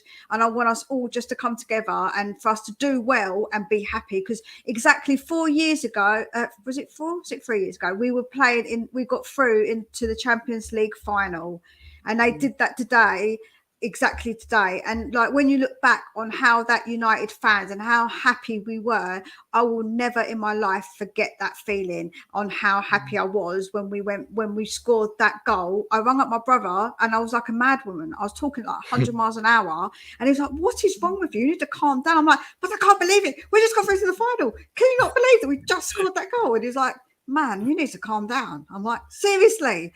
But I was just absolutely overjoyed. And I want us all to have that feeling again. Yeah, I really do. Spot on. Exactly.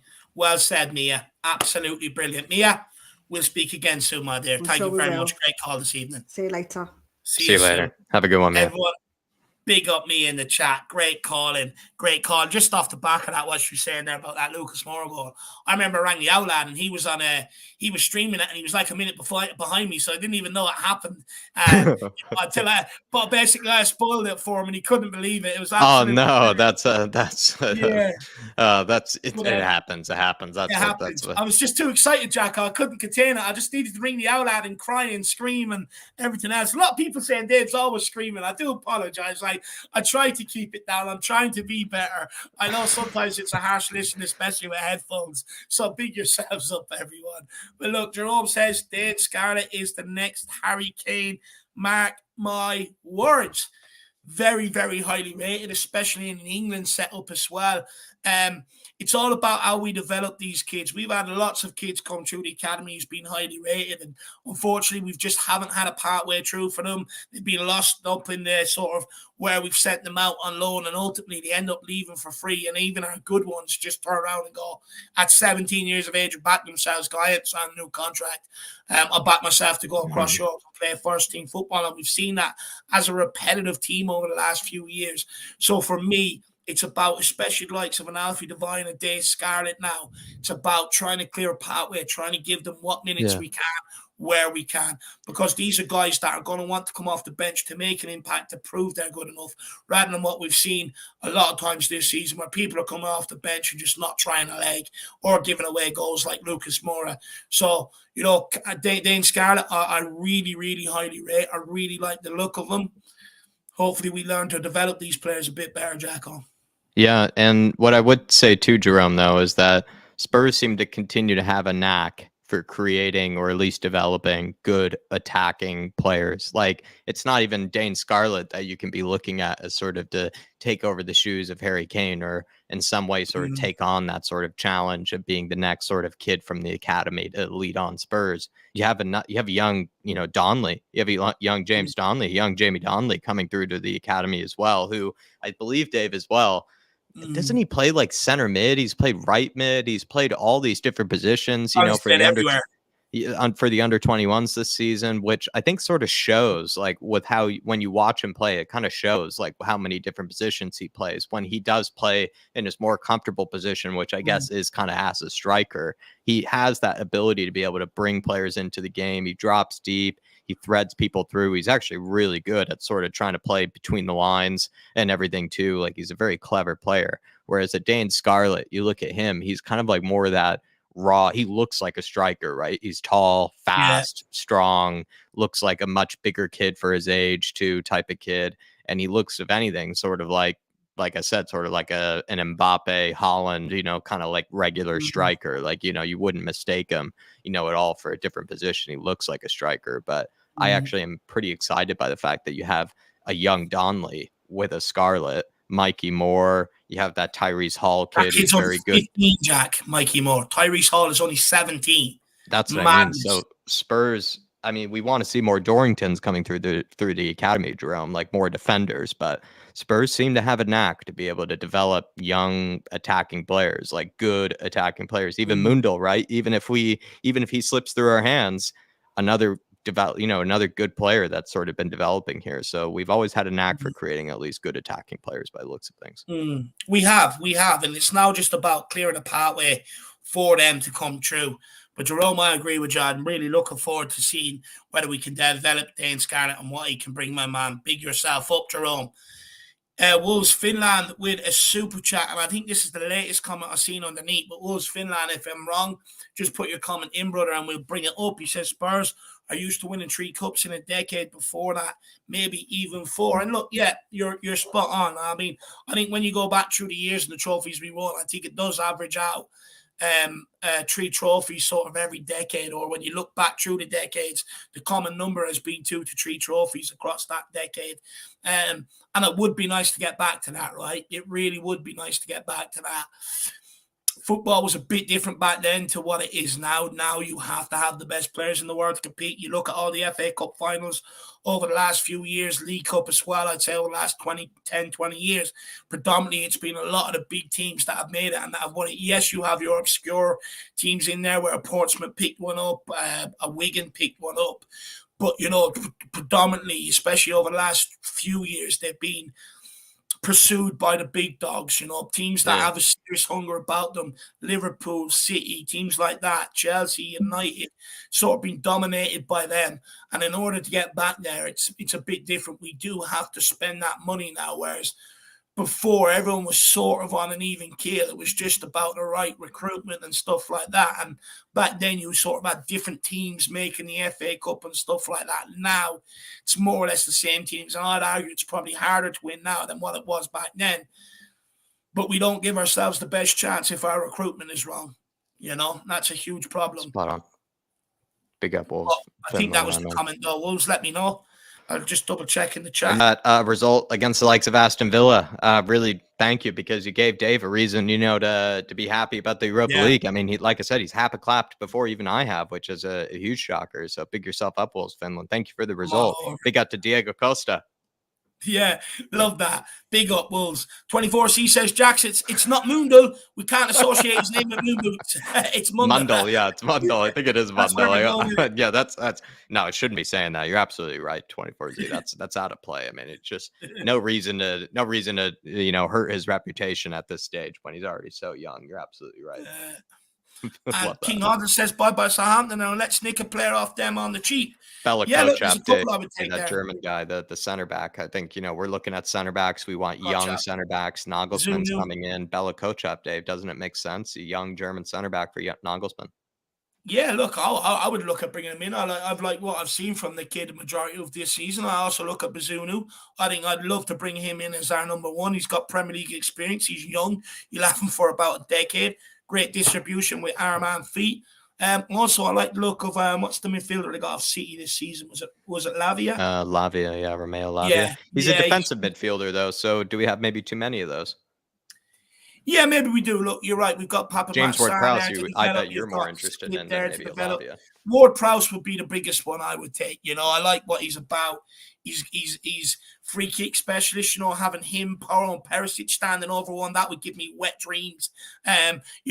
Ward-Prowse has got. You look at the weekend, right? You had a Hojbjerg, a Skip.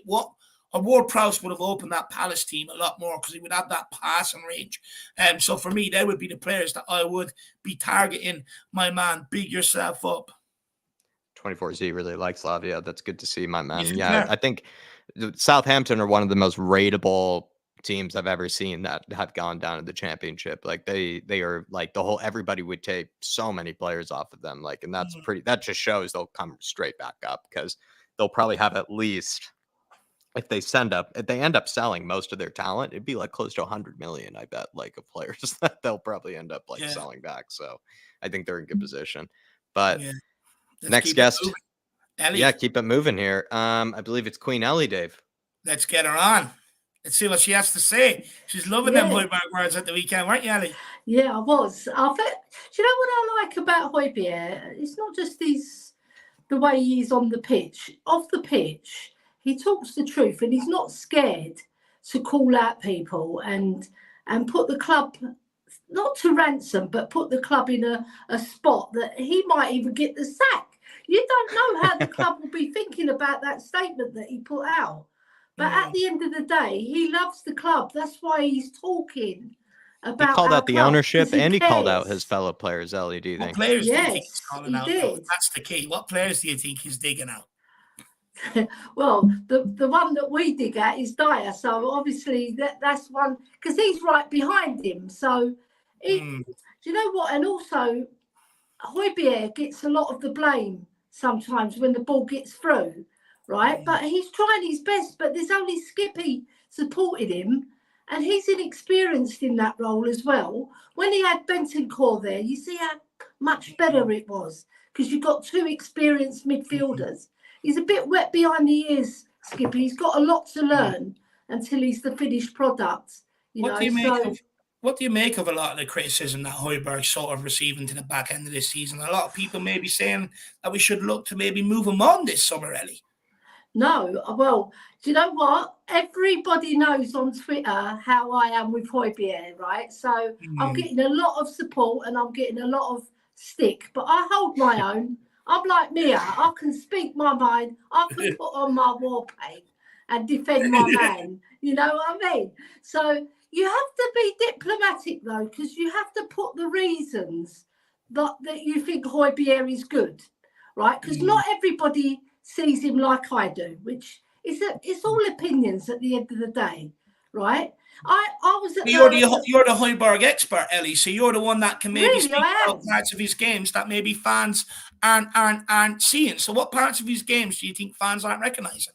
They're not recognising his progressive passing, right? They're not recognising that he organises, he talks, he points, he tells players where they should be, and half the time they're out of position. So he's having to look around him all the time.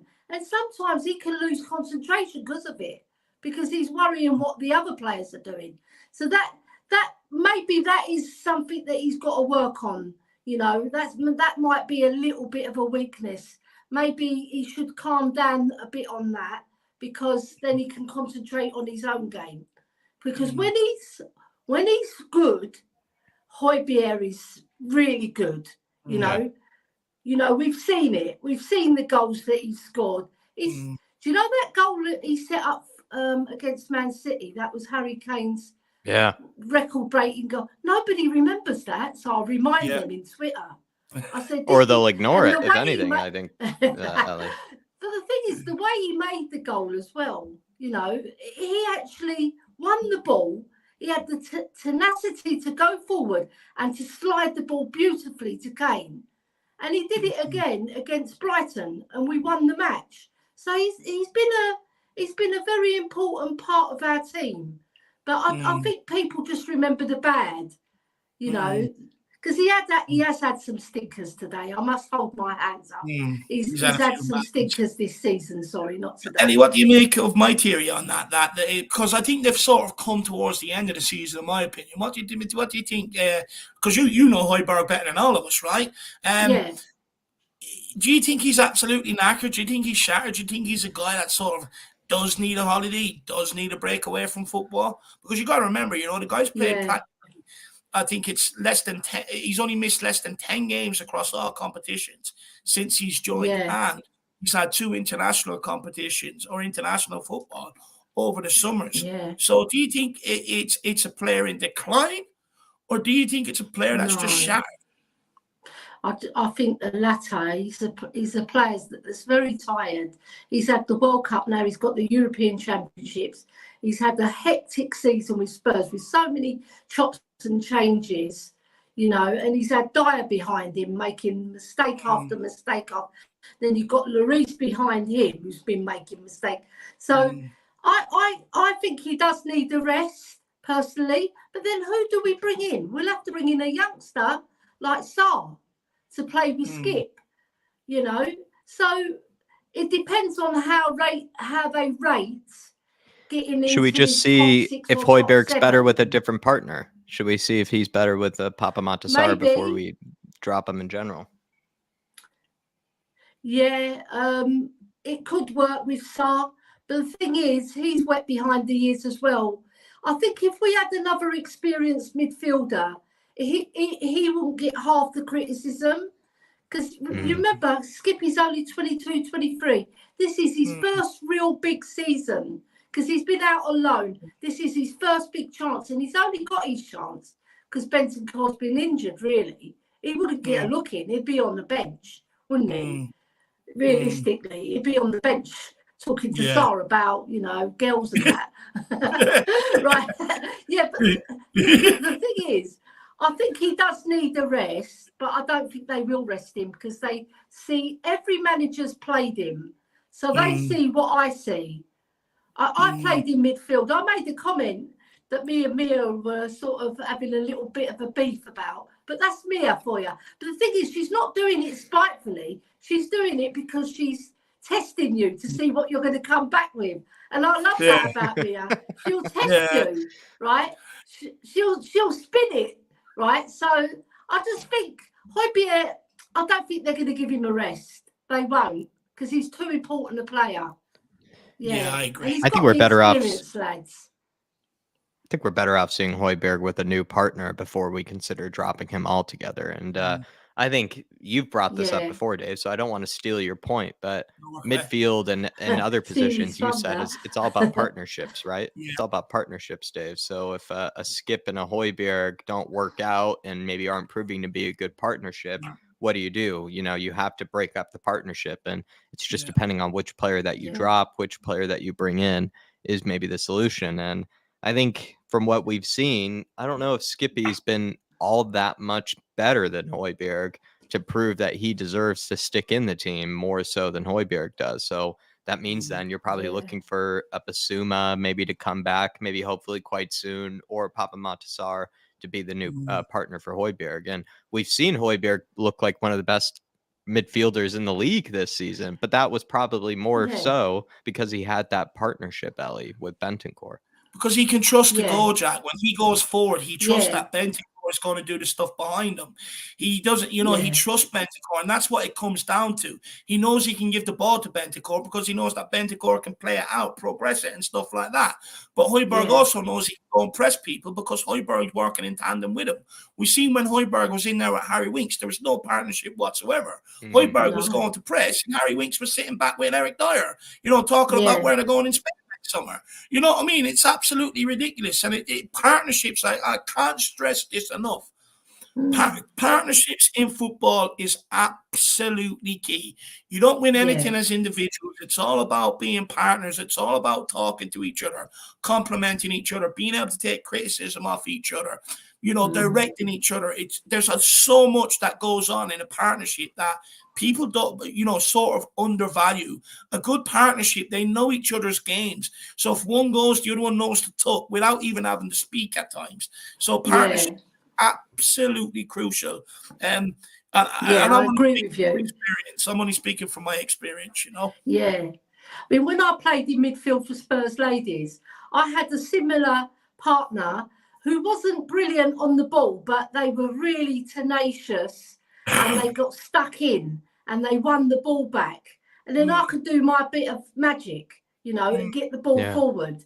You need partnerships in football, and you need players that like each other as well. And you can see Hojbjerg and Bentancur, they get off the pitch, they get on. You can tell, right? And when they show dressing room scenes with them too, they've got a level head, the two boys. They're mature men. They're not little babies anymore, right? And they can take the stick. If the other one says, why didn't you do that? They can take it. But you can't go to Skippy and do that because he's a young lad. You have to be careful because you can destroy the boy, young in his career, right? So I just feel Bentancur and Hojbjerg, they do complement each other so well.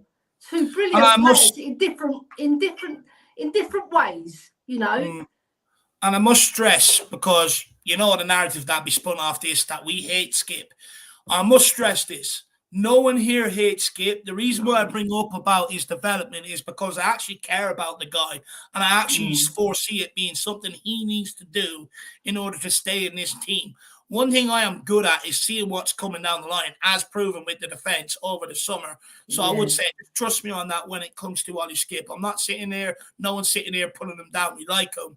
We just see the flaws to his game that he needs to develop if he wants to remain at the top level, if he wants to progress to the heights and the praise that Pochettino and Jose Mourinho gave him. Because, look, there's no doubt that long-term injury is setting back. No doubt about it. Yeah. No doubt about it. It's about maybe getting back to where he was before that injury. But, Ellie, another talking point. Let's get on to it. Moosehead was dropped. Look at the difference. The clean sheets. Look at it. I was so happy, There was a lady next to me. She's, she was an Irish lady, but she was just sitting there. She's an older lady, like probably in her late 60s. Her name was Chris. And we were having a good banter together, right? And she goes, I'm so glad Dyer's not playing. And that's an old lady who you'd think would be loyal to players, but she said, I'm so glad he's not playing. And I said, so am I. I don't like him. And all round, it started a conversation and everybody was putting their Dyer bits in, how crap they think he is. But that section where I go, they don't like Eric Dyer at all. They don't like him. And they'll speak their mind. And sometimes they get a bit too rowdy, but, fans have to speak their mind, we know on YouTube that Dyer is the butt of all jokes, isn't he? Because he does get it. And he deserves to get it because he's made so many errors. And of course he. Yeah. Well, I think it's part of it, Ellie, though, is that what are we even talking about right now? And why is this even in the title in the first place? Dyer finally dropped. He's never dropped. He's never challenged. He's never taken out of the firing line. He's never at all been really, he's never had a status sort of challenged, Ellie. So this is where it's coming from, is that once we finally saw a manager, and credit to Ryan Mason too, this is interesting, right? Because Antonio Conte wasn't willing to do it. Other managers weren't really willing to do it, but Ryan Mason has done it now. Yes, maybe like Davis said, perhaps a bit too late, but he still did it before other managers did. he dropped Eric Dyer, and he had the power to do it, and he showed that it can be done. Yeah, because players have to be accountable, Jack, right? If you make an error and then you're put in straight away for the next game, you think, I made an error, I can get away with another error. So he makes another error. He gets away with that. Then he makes another error. He's made 7 errors, I believe, that have led to goals. That's a lot. And you add that to Lloris's ones as well. You know, we've given away, 57 goals we've conceded?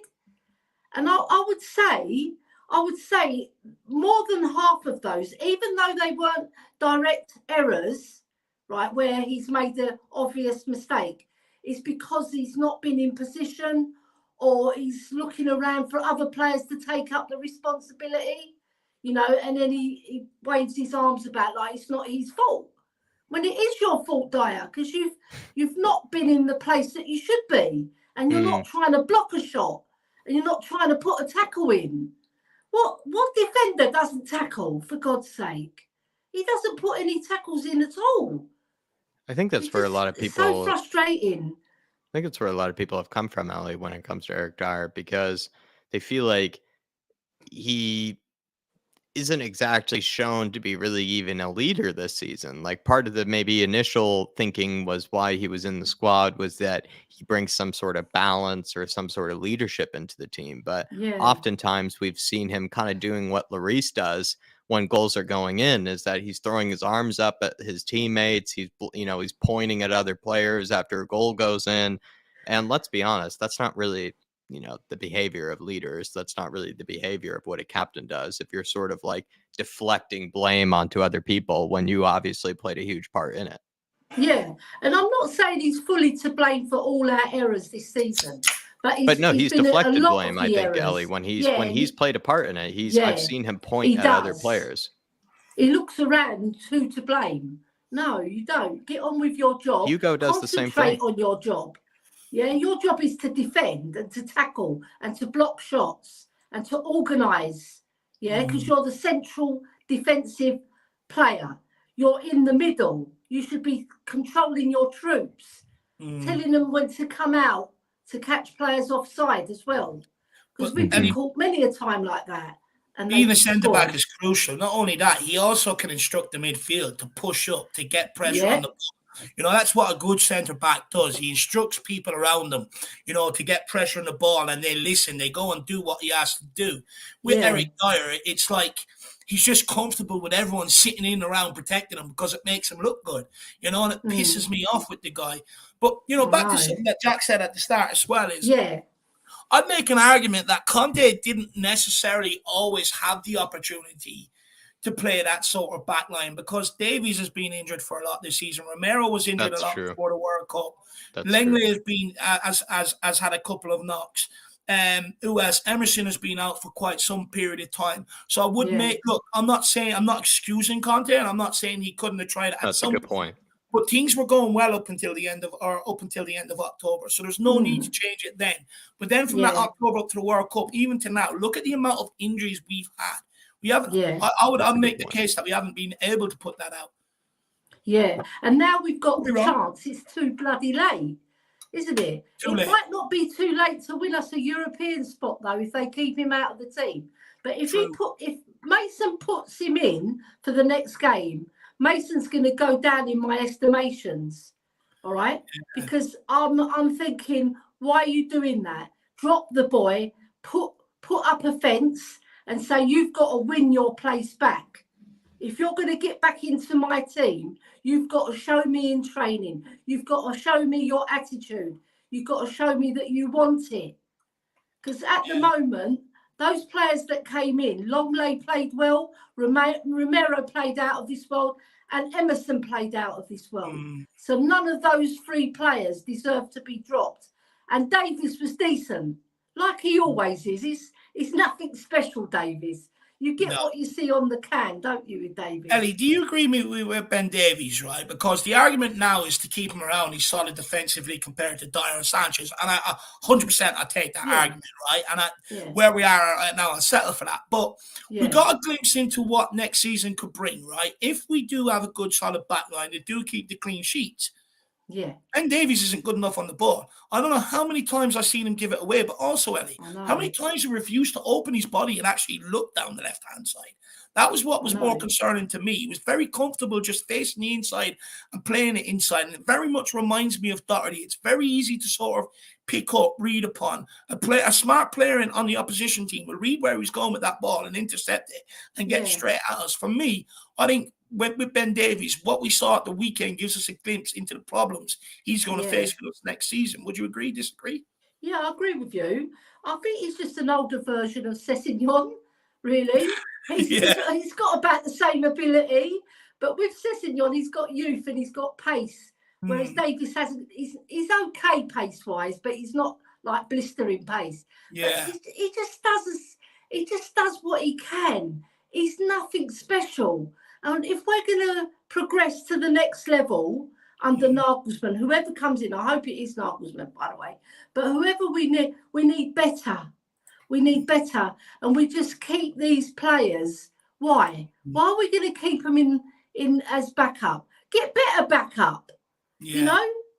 We don't need that as backup.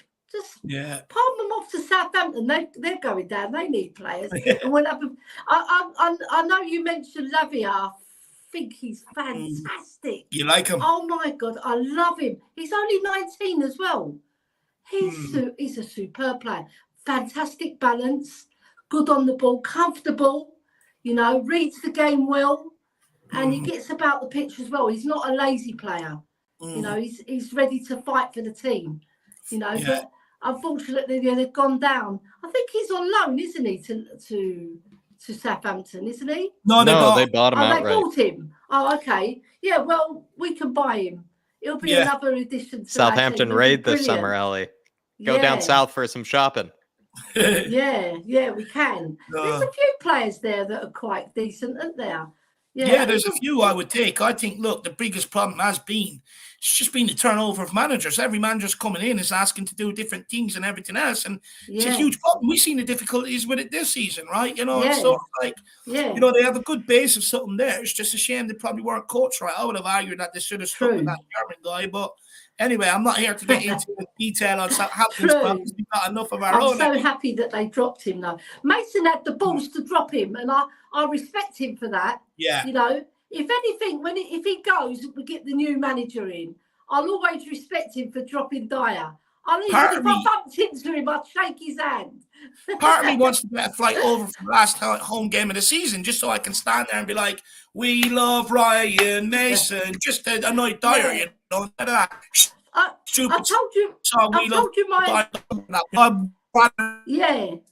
told you my Bill Nicholson story, didn't I? When I was outside White Hart Lane and I shook Bill Nicholson's hand, and I'm telling you, when I shook his hand, it was like power went through my body. It was like magic, because I respect that man so much. So if I see Mason, I would shake his hand. I'll say, "Well done for dropping Dyer. Well done." I'll buy him some dinner as well. Full on deserves it. I'll take him to my favourite. Not before. I have to be there. I'll be jealous, Ellie. I'll have FOMO, seeing you and Mason having steak and chicken together. I'll cry. Yeah, I'll have to get you down. I'll pay for your flight over. You can join us, and we can have a talk about Eric Dyer's weaknesses. We'll be there all night. If you end up with dinner with Ryan Mason and there's chips on the table, I'll go apoplectic. I'll be crying. Yeah. But Ellie, my dear, fantastic calling as always. Not only do you put a smile on my face and Jack's face, but everybody else's face out there. So never ever lose that ability, Ellie. Love the new hat on the head as well, by the way. It's absolutely it's nice. With a big copra on it. Yeah. It's the job. It's the job. But Ellie, what's happening over at THFC? So we've always got the daily news beat every day. Dermotron's doing a few on his own, which were brilliant. I don't know if you caught that one that he did solo. What a great! That was meaty. That was meaty because it was Dermotron letting off steam, and I love him when he's in that mode. When he's calm, there's always with Dermot. There's always something underneath that's brewing. You know, and then he'll explode. And that stream was absolutely brilliant. Yeah, it was hilarious. I put it out on Twitter, and I've got so many comments about it that I'm going to send them to Dermot, because I thought I'll wait for all of them to come in, and we're just plugging away trying to get some more subscribers. So please support us, everybody in the chats. Please support THC Till I Die. We do great content. We show brilliant games as well. The other night we got taken off because we were playing a game, which Dermot sorted anyway, so that's the main thing. Good. The thing is, we try and put out content that's a little bit controversial lately, which is better because it gets you more people coming in, you know. And it's not controversy just for the sake of controversy. It's controversy because we believe in that controversy. We want to bring it up and, you know, exploit the YouTube market. Because at the end of the day, you know, when you're on YouTube, if you're too nicey, it's not good. You know, you have to have a little bit of an edge. You probably get more sponsorships and all if you're really nice, you know. Yeah, that's why me and Jack don't get any, because you've got me beside him. Yeah, that's why you have people like Mia who puts the question to people and she challenges people, you know, and it's good to have that. And Carl Simpson's the same in the banter in your chat. I love him. Yeah. He's so undercover. Funny. Carl Simpson's undercover funny. That's what he is. I love that dude. Yeah, I love him. Anyway, guys, Ellie, good luck with the rest great call of the as always, Ellie. Big up the IrishHotspur. Support these boys. They are fantastic and they're the best on the market. Please show some love to THFC Till I Die, everybody. Let's get them over the next hurdle, everybody. Let's get them. Let's keep them pushing, everybody. On to 2K. And as well, if you want more Queen Ellie Hojbjerg, if you want the queen of the Hojbjerg army, you can find her over at THFC Till I Die. Nice one, lads. Take care. Love you, Ellie. Also, love the evening to you both. Behind you. Really nice mosaic tiles behind you. Get those chips in. Take care. Bye-bye. Bye-bye. See you, Ellie. Ellie's, anytime I speak to Ellie, she makes me hungry. She always brings up chips. Anyway, she's trying to tempt you, Dave. She's trying to tempt you. Exactly right. Carl Simpson, a while ago, everybody, and I forgot to bring this up. He was celebrating, I imagine it was a long time, Dave. So I'm going to say at least a year. If it wasn't, I know you've been around much longer than a year. Right. Yeah. I think it was probably a long time because Carl Simpson's also one of the original founding members, one of the original, you could say, IrishHotspur furniture, maybe even part of the floorboards, like I was saying, like Chris is, you know, maybe one of the flat cap grandpas of the world. So Carl Simpson, if you're still listening, I apologize, my friend. Missed it earlier, but he was celebrating, I believe, a long time, you know, with us as a member, Dave. And then he was just saying, enjoying the content as always, lads, keeping up the good work. I think it was something on those lines. So, Carl, really do appreciate it, my man. And I apologize for missing it. But even though, you know, I did appreciate, you know, just sending the love like you always have. Big up, my man. No, I appreciate that, Carl. Carl, do not change, brother. You crack me up, my man. You do crack me up. Do not change. And, you know, thank you for the membership for quite some time, my man. It really does mean a lot. It really helps everything we do over here. So big yourself up. And anyone wants to be like Carl, feel free to grab that membership. We also got Stuart Davison says, I'll give you some beets and carrot chips, Dave. Maybe turnips too. Do you know what? I can't get with this sweet potato fry stuff. It's not a fry. A fry is just normal spuds, proper spuds, bit of salt on it. This sweet potato stuff, beetroot fries, all this modern stuff you're seeing does not suit me whatsoever. Although, if they just got rid of chips and left them out there, I wouldn't eat them, which would probably help me lose a bit of weight. So, big up, Stuart. My man, absolute legend. But look, let's keep this moving and quickly. KPV time. We've got two left in the background. We've got KPV, we've got Brad, and we've got Dermo. So that's three. If there's anyone that has been saving the link, now's your time to get in. Get in now so that we know how many people we've got left.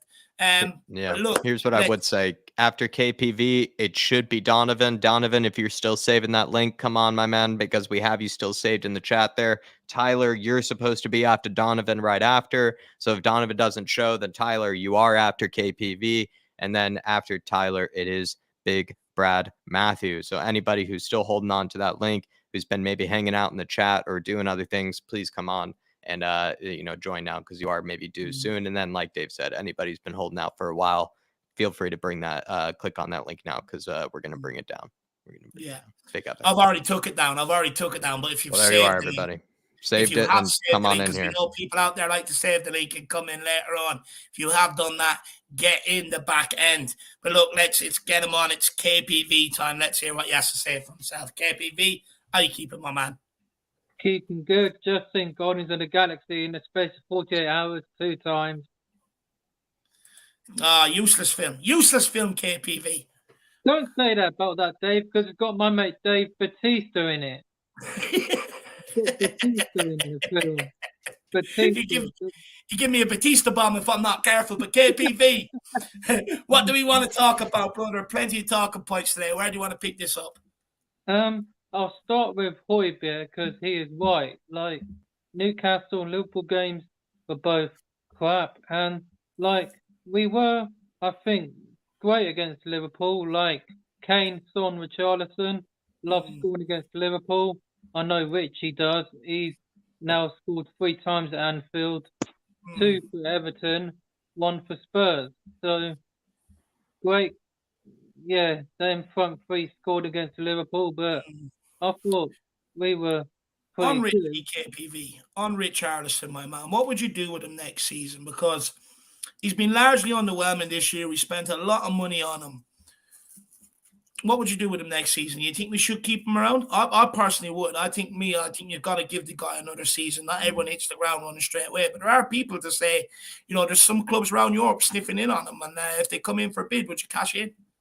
I think I would cash him, but got to keep him. I think because he's just scored his first Premier League goal, but every time he scores, they get disallowed. He always takes his shirt off and gets booked. But like, I think I keep him. Like, yeah, I think I would keep him because, like, I know people saying he's been a flop in the league. Like, look at other strikers have been a flop. Other strikers have in the league. Did you, KPV? I know you maybe. I'm not sure if you keep an eye on the social medias and whatnot, though. But Emerson and Richarlison, like, they seem to have like a good attitude though about Spurs, right? They seem to enjoy being here. They don't seem to, distract or anything from the squad. Do you feel like, I don't know, would you give them another chance? Guys like Richarlison, considering he doesn't seem to be like an Ndombele or Lo Celso, where maybe, he has good attitude, right? He wants to do well. Yeah, I think so. Yeah, Emerson Royale, he had Zaha in his pocket. Like, yeah, did you see their post-match interview? Congratulating Harry Kane. Yeah, like I saw it, but I hear Richie and Emerson went to Spurs. What, under 18s was it game this week? Yes, they went to the under 21s game supporting, I think, the boys. They were supporting Lucas. There's another player I think that was used, if I'm not mistaken. But yeah, Brandon Austin. They were supporting the kids and the other senior players. Yeah, Spurs have completed the Premier League Cup double, winning both. Like, well done to the team, finally winning a trophy. But yeah, they won the Premier League Cup, so well done to the. What one of them kids do you think has a bright future, KPV? One of the under 21s. Any of the youngsters, which one do you predict we'll see in a Spurs shirt in the future, and why? I'd probably say I think he's the one in the midfielder, I think. What's his name? I don't know much about the under 21s. I don't know any of their names, but I'll probably say the first midfielder. If anyone can help me out in the chat. Anyone know the name? So you've got Kieran Menton, you've got Tyrese Hall, you've got who was the other guy? Abbott, I believe. Mikey Moore plays off the left, but can also play in the middle. I say Kieran. I think Kieran. I say Kieran because I think he's done quite well for another 21s, and I think he scored a few and assisted, if I'm not mistaken. So great season for him, and I think Kieran. I'd put Kieran. I think could have a future at the club. Like if we sell one of the others, so in the first team, but I don't think so. Maybe Kieran, Bentancur, and Hojbjerg. Maybe if the new manager comes in, goes for a 3 in midfield, 4-3-3, and maybe I put Kieran in next to Hojbjerg and Bentancur. Like that would probably be great if Kieran gets in the first team. And the other two, I definitely put them in. But the people decide, the coaches will decide who comes in the first team. But I think they have a future here at the club. So, yeah, they have a future. Like, the records keep on coming for Harry Edward Kane, as David said it last year, or the season before. Yeah, Harry Edward Kane, another record, 209. He's over Rooney now, isn't he, in the all-time Premier League goal scoring charts now? He's second. Yeah, he's now second. Like, he's now got, well, I think 100 home goals and 100 away goals. Like, so records keep on coming. Does this prove KPV he'll never leave England then? Like he's so close now to the Shearer record. Like he would never leave. He's not gonna go to a Bayern. Yes, Paul, big up, Paul. Can you say to the Germans that he's not coming then? Can you let the Bayern fans know that Can you give him an Yeah, they can't have him because I know they're looking for someone, they're looking for a striker to replace Robert Lewandowski, as Thomas Müller called him. Like they can looks like they'll look somewhere else then. You know, no Mr. Kane for them. No Air Kane. You can go get someone else. Like you can go get somebody else from a different league. Like go and get maybe Mbappe, but I know he's French, but can still play in the Bundesliga, French players. Ribery has, Robin Dutch, and go get someone else fine, but not getting Harry Kane. Like he wants to stay in England, but he's not. He's here to break records, KPV. He's here to break records. And yeah, the records keep on coming. Like, yeah. Did you see Micah Richards was saying he doesn't understand how Harry Kane sleeps at night not having any trophies? What would you say to Mike Richards? I kind of thought maybe, I'm not sure how Mike Richards sleeps at night knowing no one will remember him as a football pundit, let alone a football player. Yeah, like Michael Richards. Disrespecting our man H. Kane.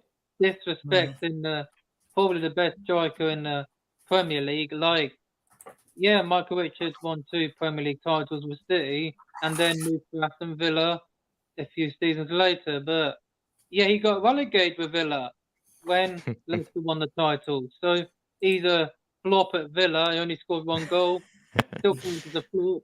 So yeah, I'd be curious if he would say that to Harry Kane's face, like if Harry Kane was on a CBS thing or like whatever. There's no way he would say that to his face. So that's what I thought was made it even more of a shocking comment. Was like, no way you would ever, like if Harry Kane was doing an interview, he would be goo gawing like over him. He'd be he'd be oohing and ahhing over him. Like that's where I just think it's so hypocritical. Yeah, I think that's disrespect. Like he's disrespecting the kid who came through the Tottenham Academy and made his debut for England and years ago. But 4 years today, actually 4 years on Wednesday, because the second leg was on Wednesday against Ajax after Liverpool. Yeah.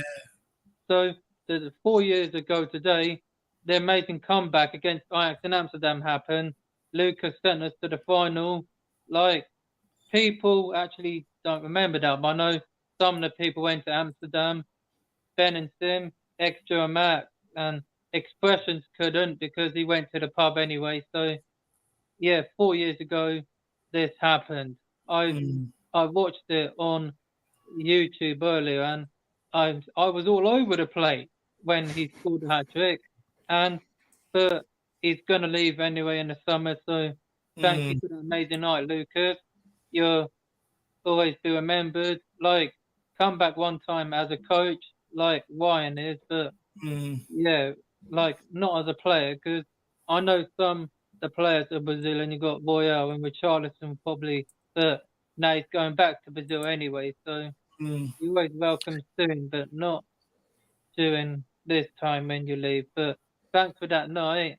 And good riddance, KPV. That's what you missed out. Thanks for that night and good riddance. But my man, last question for you. Nagelsmann, you ready for the Nagelsmann revolution? I've been saying it many times. I don't want him because he knocked us out. But now the company's trying to do it brilliantly. So Nagelsmann, the German, I think we had Stephen Fond under AVB. who was assistant. But Nagelsmann, I'll give him a chance, but we all know he won't last long, like Conte it hasn't. But yeah, I'm ready. Like, yeah, like get rid of the deadwood players, get rid of Dyer, like keep Davis obviously and Sanchez out, a few of them out, but yeah, get rid of about 15 players. I think is like need goalkeeper, a midfield, and a centre back, and maybe a few other players. But goalkeeper, who do people want? Do people want Dean Henderson? I know Mr. Brian Daigle's been going on about it for a year. I would go for Dean Henderson, but any other goalkeepers, people, I'd go for the Croatian goalkeeper who knocked out Richarlison and Brazil, or the Moroccan one. Like, but pick everyone. Yeah, Bono. KPV, Yeah. there's a last question for me here, my man. There's a sale going down south at Southampton. Who you raiding? Which players you getting from Southampton? There's a big sale going on down there. Got to get your bag. Get your shoes. Well, I think I want him back at Tottenham. It's got to be Kyle Walker-Peters. I know. Oh. Yeah, he's like, I don't think any players who've left Tottenham have been relegated. Like, no players have been relegated who've left Spurs. Like, none have. So bring him back before he gets relegated. Like, Everton. I think Aaron Lennon was relegated with Burnley. So I think. No, last season, was he there last season? Lennon? I think he was there. I think he was there in the last season. Because I think he might almost scored against us or something, is what I recall. No, that was Ben Mee scored. But usually I should never challenge KPV's, pub quiz, so I might get, might get. 24Z, big up, man. Like, yeah, I'll go for James Ward-Prowse, free kick specialist. David said it on Friday. Like, I'd go for James Ward-Prowse all night long. Like, yeah, so I'd go for those two, Ward-Prowse, Walker-Peters, the W's. W's only, as people say on YouTube, Troop says it. W's only, hold the owl, Troops. You ain't winning the league, kid, so say goodbye to the league. Like, City are going to win it, so say goodbye, fella. Hold the owl, blood. Like, yeah, I'll take those two from Southampton. Ward-Prowse, Kyle Walker-Peters, England players, homegrown. Like, I'll go for those two. And great win against Palace. And Romero doing what he does best. Tackles. Pedro Zorro, that's his new name, as I said after the United game. Pedro Zorro. Love that. The Porro-nator. Yeah. Pedro Zorro. Are you part of the Porro Nation, the new nation that I started at the weekend? You part? You want to be in? New name. Love it. Love it. Villa's going to be tough away. Like, I think they just lost to United recently, so it's going to be tough. But revenge against Unai Emery, we just beat Palace.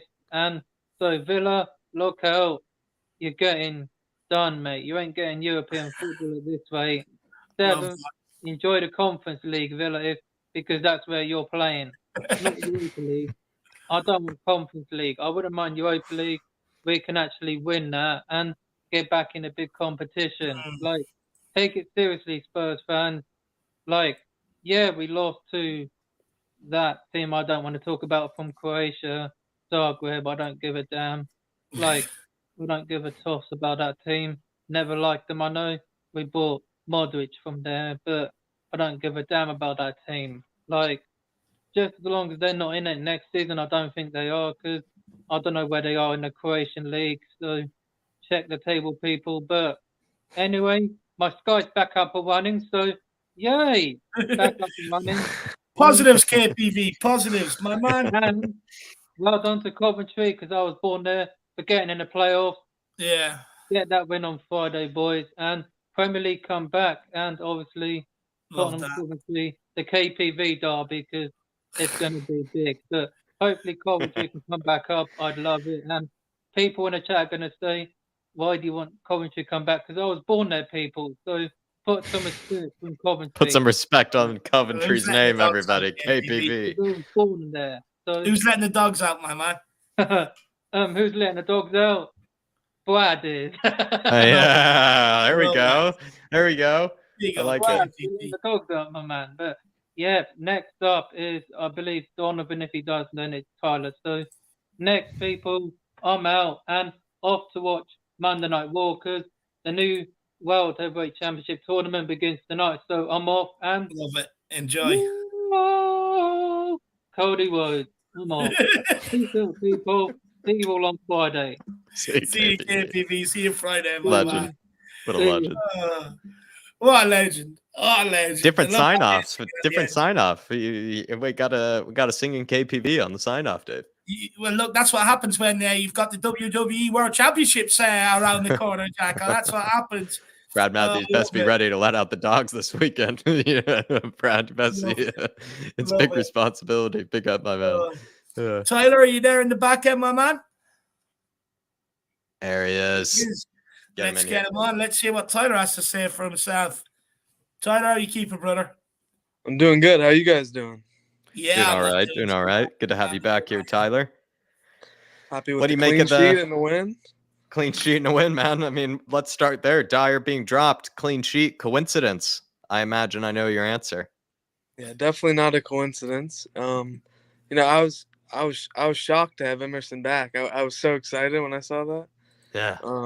And yeah, I had to keep it a secret, by the way. I actually knew ahead of time. Emerson did tell me, but I tried to drop it in the pre-match build-up, Tyler, which I'd love to get you on for, like you said. But maybe what you'll have to be prepared for next time is I do get a bit of information, maybe ahead of time from the players that you'll have to be ready for, because Emerson did tell me he was ready. Yeah, no, I was very happy to see him at right center back. Earlier in the season, I was wanting us to try him there, and then have Kulu play right wing back. But now that we have Porro, it's literally perfect. So I'm back four for the rest of the season with Emerson maybe healthy and Porro there. What do you think? Yeah, I think so. Well, my only issue is, have we heard anything about Linglet? Is he okay to go? I think that's sort of stalled that deal. Yeah. Nor his injury, Dave. Yeah. What do you make of his injury? His injury, I reckon he'd be all right. That's what I meant. The injury, because if not, I do not want to see Dyer back. I'd hope we just put Davies back to center back, and I don't know, maybe I don't know who to play at left back or left wing back, but I would argue Paratici, Tyler. I think if we had Paratici at the weekend, I think we would have scored a few more goals. Yeah, you might be right about that. Because when you keep clean sheets, right, and you dominate the ball, you ask different questions of your wing backs. And Ben Davies, it's clear to see the guy lacks on the ball. He lacks going forward. Yeah, he wasn't great. But I agree with you. Even if Langley's not fit, move Davies in and bring Paratici back in. That's what I'd do, Tyler. Yeah, that's definitely the right thing to do. And obviously, my only issue with, I love that we kept a clean sheet. I know we had other chances to score. Romero played an unbelievable ball to Sonny, and he definitely should have scored that. But not the end of the world. Son still had a really good game, I thought. But it's the midfield right now. Skip and Hojbjerg, there's just not enough creativity. They're not good enough on the ball. I mean, Skip, I thought Skip was atrocious pretty much the whole game. I mean, he gave the ball away like a good 5 times. That we got lucky that the defense ended up stabilizing. And Eze had a really good chance that he took the ball off someone's at the back post wide open. Luckily, and he messed up the shot. Let me ask you, Tyler, is Ray Mason playing favourites with Ollie Skip, or is Papa Matasar just not good enough? Because I'd argue Papa Matasar was the best player on the pitch in the San Siro. He came off the bench against Palace at Selhurst Park and made Skip look average. And some of the cameos I've seen from this guy this season, I really like what I've seen.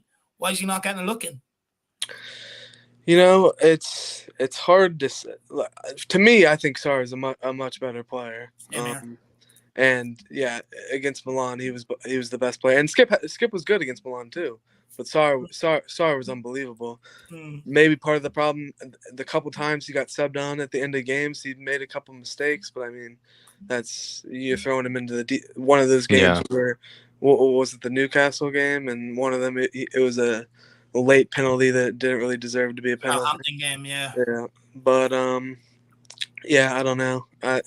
Conte wasn't really doing it either, so I think another thing that I brought up earlier, kind of Tyler, is that maybe I'm being very biased towards Hojbjerg, but yeah, I feel like you would drop Hojbjerg if Skip was really just outperforming Hojbjerg in a lot of ways, right? You're just sort of seeing like their levels just sort of being like, maybe they're not playing great, but you're just seeing like, oh, come on. I mean, Skippy's just doing so much more, though. You wouldn't really say that. Yeah. Like, I feel like Skippy hasn't been doing enough to exactly warrant basically being kept in like ahead of Hojbjerg. And then with that in mind, when you kind of just probably just give Hojbjerg the benefit of the doubt, like maybe it's just he just needs a different partner, to get the best out of him. That's how I see it. I mean, Hojbjerg hasn't looked great either, but he's not, he's not having the same mistakes that Skip's having. But I mean, if Hojbjerg does get dropped, as long as Sarr's in there, we just need a little more creativity. I mean, you saw what happened against Milan; they both were good. So if Hojbjerg is the one dropped, I'm not going to be pissed, but I think it should be Skip. What do you think? Just quickly, bit of news. Feyenoord are attempting to renew Arne Slot's contract. His current deal binds him to 2025, but they're looking to renew his deal. So that could take Arne Slot off the managerial shortlist. But sorry, Jacko. Well, maybe on the topic of managers quickly then, Ryan. Actually, a few different questions came to mind, so I'll start with the first one that came to my head. Do you feel like Xabi Alonso, Arne Slot, what do you make of kind of maybe the other managers that aren't Nagelsmann? Like, do you have a preference maybe of any of the, like, do you have a second choice? Like, do you have a second preference maybe? Because Arne Slot, Vincent Kompany maybe have been taken out of the list, at least by the looks of things. Yeah, to me, I think Nagelsmann should be by far in the favorite. If somehow, Levy can, find it in his heart and his mind to go back to Poch, he would be my second. But I don't think that's happening, and I don't think Poch even wants to come back with Levy in charge, to be honest. Yeah. So I don't see that happening. Yeah, I did kind of like if we were gonna do a Kompany or Alonso, I definitely wanted Kompany over him. But yeah, I think Nagelsmann's the man for the job, especially if we get in one of those two directors of football, Nick or the other guy that have worked with him before. I was watching Matty Hayes's on Nagelsmann live stream on Nagelsmann, and he completely won me over right then and there. It was an incredible stream, and now I'm just locked in. I want Nagelsmann so bad. Do you feel like Nagelsmann could get a lot of use out of certain players? Like we were talking about Emerson and Porro, right? Like Emerson can maybe play a certain position under Nagelsmann, right? He could play as like a right-sided center back or a very defensive fullback. Do you feel like he could get use out of players like, some of the guys that we have? Like I feel like Nagelsmann, maybe that's why people like him, is because he might get the best use out of some of the guys that we have. Yeah, I think it was Daniel Larson who put a comment in early on that Emerson was playing like Benjamin Pavard does for Bayern and that right center back. But yeah, I think Nagelsmann will be great for the youth players that we have coming up too, because we have a lot of talent right now in the youth system, and it's showing. U17 and U18 Premier Cup champions. So I have a sneaky suspicion someone in Nagelsmann would like a Darrington. I think he'll like the height of him. I think he'll like what he's about, but I think most importantly, I think what he's like on the ball. So for me, I think that could be a huge opportunity because Nagelsmann is known for like working with younger players and stuff like that, and so it'd be very interesting to see what. Not even that though. He's used to having center backs that are very like progressive on the ball, like very positive on the ball. Often his center backs are sort of like one of the better technical players like in the team. And I'm not sure if Matty, I didn't get to see all of it, Tyler, but I bet he did mention this. But Nagelsmann in the past has had players like Kevin Vogt, who was a really good player for him at Hoffenheim. He was like converted from a center mid to a center back. You have guys like Upamecano, who I know he made a big sort of fuss up in the Champions League. But the reason why Upamecano was even brought in to Leipzig and Bayern in the first place is because he takes those risks on the ball. He's very sort of like, he plays like a center mid, basically, like on the ball. He's very sort of progressive and positive with it. So I am interested with Nagelsmann is like, does he use Romero for that type of thing? You know, like somebody that's really progressive and positive with it, or does he look to people in the transfer market / maybe an Alfie Dorrington, maybe in the academy, right? Like Dave is saying, because Dorrington, if anything, probably fits that bill of a very like on the ball center back that likes to make things happen, likes to, you know, come out of the defense with the ball. And I mean, let's be real. Dorrington's not going to come into the Premier League and start next season or something like that. But I think he should definitely have like Nagelsmann spot would on use the bench. would he use the kids maybe more than other managers would? And like I said with Mia, is that important to you that maybe the manager does use, you know, the kids and does, you know, maybe try to fit them in however he can? Yeah, I mean, especially if we get Conference League at first, I think that would be some really good opportunities right there. It's a shame. It's a shame Nkunku's going to Chelsea because that would have been a great player to bring in if we got Nagelsmann. But I wouldn't mind Danny Olmo maybe. True, that too. I don't think Spurs will spend that money. Good player, but you know, I'm not no doubt Nagelsmann would love him. But I think all reports sort of suggest either a Madison or a Pedro Gonçalves. Even though I'd say the Pedro Gonçalves one has gone very, very quiet of late, so it's probably more looking at Madison, especially if Leicester end up going down. But look, on the kids, I mean, I don't understand why you can't play them. There's a young 17-year-old kid made his debut for Fulham tonight, or not Fulham, Watford tonight, and I know they're down in the Championship and stuff like that, but you know, at some stage you got to start playing them. You can't keep persisting with shit that we have in our squad and making the excuse that they're older and they're more experienced, because the reality is they make mistakes. So they're not good enough. So why not give the kids a chance and see if they can make less mistakes? And anyway, from a kid, I can accept a mistake. I can't expect it from a guy that's paid 50 grand week in, week out. And all he has to do is train and hone in on his own abilities, and he fails to do so. So I think at Tottenham, we got to get rid of this narrative that we can't give youths a chance, can't give kids a chance. If we got players and they're good enough, give them a bloody run out. No, I mean, right now at this moment in time, Dorrington should have his spot in the team over Dyer or Sanchez. I'm not saying that, but I mean, if we're starting next season and Dorrington's starting without any Premier League experience, there's a big problem. That's all I was saying. No, I hear you, and you know, it'd be nice. But look, you know, you keep him around and dip him in and out, like I was saying today earlier. That 2 minutes Dyer got off the bench at the weekend. Imagine what that would mean to someone like Alfie Dorrington and stuff, you know. But Tyler, you're absolutely spot on, my man. But is there anything else you want to touch on? Anything else that maybe we haven't asked you that you want to speak about? Maybe players from the relegation teams. I think James Ward-Prowse. Southampton shopping. Let's do some Southampton shopping. I think James Ward-Prowse would be a good player to get in. He's more of an all-around midfielder, but would you take him over James Maddison? Dave has gone as far as to say that. I would. Different positions I know about. Yeah. Would you jump on that crazy train with Dave? It's a hot take. I love it. It's a great hot take. Would you take James Ward-Prowse over Maddison? I mean, if I had to choose one, even though we need the more attacking player, having him on set pieces alone would be massive, I think. So, yeah, I think I would probably take James Ward-Prowse. Do you think he's more than the set pieces, Tyler? Like, I agree with it. His set piece ability is just unquestionable. Like, it really is probably an extra 5, 6, 7 goals a season, even in just the league, probably not even just cup competitions, probably just the league. He gives you 5, 6, 7 more. But do you feel like he's better than maybe like he's more than free kicks basically? Or is he kind of just a free kick merchant, do you think? No, I mean, he's definitely more than that. He offers a lot on the pitch. I think he's a better midfielder than Skip. I think he's probably really close to Basuma's level. I think Bentaker is probably better than him. But I mean, I don't know. I mean, it would be a good player to have if it's not too cheap. But I think we do need a more attacking midfielder at the same time. So I don't know. Maybe I would go Maddison. He's got more pace too, and it will definitely help a little more in the attack. But I don't know.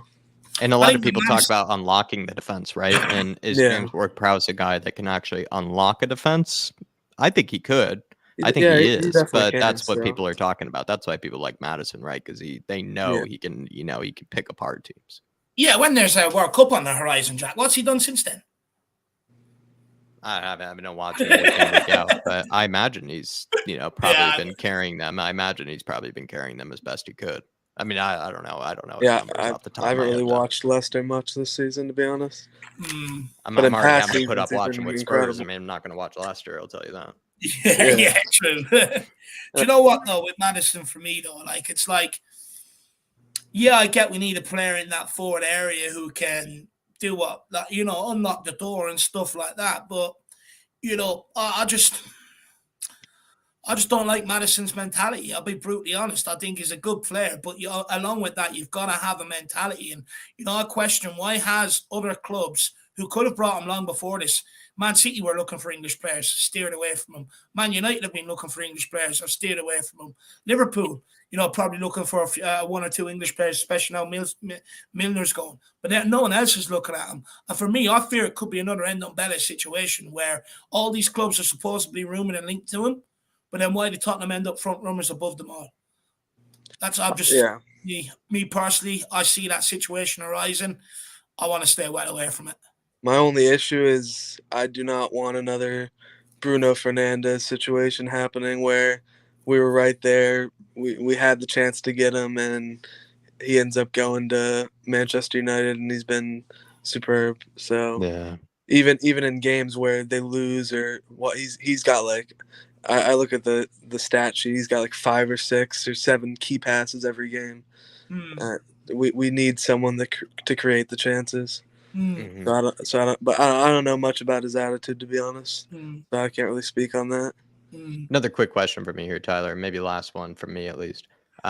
Conference League, Europa League, where are you sitting? Are Spurs more likely to get Conference League, or are you going to jump on the happy clapping train of Dave's here of Europa League? Yeah, I mean, obviously Brighton got destroyed today. That was good to see, but I don't know. I still don't think we'll get Europa League. I think the Conference League spot is looking more and more likely. We have to beat Villa though. If we have a disappointing match, even a draw, that's gonna be a total mood killer, especially. That one's gonna, even though the season's kind of already over for me, that'll still hurt because I do want Europe. I can't only watch Tottenham one time a week. I'll lose my mind. Back-to-back wins, or at least not seeing another defeat, I think would go a long way with Spurs fans. Because then they would just feel like the season might not end as horribly as they probably originally anticipated. I think getting a win against Villa, I'll be honest, 2 weeks ago, if you asked me if we would get a win against Villa, I would have said absolutely not. So if we do end up getting some type of result, that would be massive, considering, like I said, 2 weeks ago would have said no way. So I think that's how football is sometimes. And hopefully an improvement on the Palace game where we kept a clean sheet. True. We didn't create as much chances as I would have liked, so hopefully that we can create some more chances and look a little bit better in the formation. But just slight improvements every week will be great from now on out. Yeah, look, let's wait and see. Hopefully this the defense that kept the clean sheet can sort of do that between now and the end of the season. We can just pick up the results we need and end it as best as possible, sort of heading into the summer. Let's see what happens. But Tyler, my man, good call, and really appreciate your time this evening. Yeah, one last thing. It does look like Kane's going to see out his contract at least. So I think we will have him next season. So it's do or die now. We have to win a trophy. I don't care if it's even if it's Conference League. I think based off what he just said, I think he'll be happy and maybe sign the contract. We just have to get a trophy. I don't care what it is, and not preseason trophy. I don't mean that. Not another Audi Cup, please. I need an actual trophy. I'll take any trophy at this stage. One more season of Harry Kane hair predictions, Tyler says. Then, Dave. Yeah. Yeah, look, they'll be back next season in full flow once Tottenham are doing well. The reason why I haven't been able to do them as much this year, Jack, is because it's also trying to counter what Eric Dyer does at the back. And what I mean is not only about the goals he lets in, but also how frequently are we going to get the ball to Harry Kane to be able to score? Because numpty at the back tends to balloon it straight back to the opposition player. I think he's colourblind personally, but so they'll be back next season for sure. Don't have time for the hair predictions. You've been preoccupied with so many other issues. It's only you're in a good place when you get to talk about the hair predictions. Probably that's what I think. Yeah, that you are. Definitely. Good Tyler, call, great call. Keep these calls coming, my man. I'm enjoying them. Yeah, thanks a lot for having me on again, guys. Really appreciate it. We'll do, my man. Thank you, sir. Do, my man. And, Come on, you we'll Spurs. have you on soon. We'll have you on soon. Big up, Tyler. Come on, you Spurs. Good call, brother. Have a good one, guys. Really like Tyler, Jack. He's a really nice guy. I really like the conversations he brings up. He's a good man. He's a good man. He's a nice kid, Dave. And I think as well, I mean, when he first came on here, I actually had the privilege to speak with him. And then I think you got to meet him more. But his first thing when he came on, he spoke about that defense, Dave. And it's, it brought a tear to my eye, to see that because, it just showed that, somebody was convinced of, your work, Dave. You've been lamenting about the defense for years, and Tyler's a convert. Let's say he's a convert, and he came on. Big up, my man. What I would say is Tyler's been ahead of the curve. Everyone else is only falling into it now, Jacko. They're late. But I would like to think, I was proven right at the weekend. And I don't want to toot my own horn. I'm not here to celebrate an opinion. But, I'd like to think all the abuse I got for, talking about these guys, hopefully people understand now why I do it, and it was good to see us finally keep a clean sheet and keep that guy out the team, keep him far as away as possible. In fact, I believe NASA are looking to send something to the moon very shortly, Jack. So I'd actually put Eric Dyer forward. Him and Sanchez can be a tandem. Let's put their names forward. But look, let's keep this moving. Big up John Fitzpatrick as well. Legend. Hopefully you and the young family down under R. Keep him well, brother. The great William Kelly's back over here. Let me know if you're planning on coming back anytime soon, my man. But big yourself up. But look, let's get on. Brad Matthews, let's hear what he has to say. Hey, all right, gentlemen. All right. Brad, how are you keeping? Oh, good. A lot better after my my week off. Put it that way. Yeah. Yes. It was. I sort of lost the plot a bit last week, so I thought I need to get a break away for a week, and it did me the world of good. Both physically and mentally. So I'm back. Where do you want to start this conversation? If you're back, do you want to start with maybe Dyer being dropped? Do you want to start with the next manager? I don't know. Where do you want to take? Well, I'm a bit worried if you don't think Dyer can play in defence, I wouldn't really put him in charge of a fucking great big rocket to go to the moon. So could be disaster. Honestly, though, Brad, better there than Tottenham's backline. It's less stressful for me. Sanchez, if he go, where is it? He'd be pointing. It's up there. It's over there. So Look, I think whatever Dave country that rocket drops in, they whatever can direction that rocket is pointed. That's a good point. I guess. Look, I'm preaching to the converted here, but I want to make a point about Harry Kane. I mean, where would we be this season without Harry Kane? I mean, on Saturday he had the pre-assist, which was an amazing pass to Porro. I mean, the lady next to me actually went, "Oh, what was that, Harry?" And then, "Oh my word, what a pass!" sort of thing. And then, Sean actually had the same reaction on the watch along. He's like, "Where's that ball going to?" And I was like, "Sean, relax. Porro's exactly. It was wonderful. And then he got on the end of the cross. Somehow, as Harry Kane does, make space. If you're a defender, you think, okay, that's going to go to Kane, and he still gets space. And then the last kick of the game, virtually, he clears off the line. Yes. So, it's like... Yeah. Well, Brad, this is a point I've made before. Like, why do we entertain these conversations about selling them and moving? Like, especially selling them, right? That one, it drives me insane. It's like, I'd much rather him see out his contract, right? But, why do we entertain these conversations when we know how crucial the guy is to Tottenham? Let's just stop beating around the bush. Let's stop all this nonsense. Let's just be real with it. He's really important to what we do here. Yeah. I think that the problem will be if Levy gets a big offer.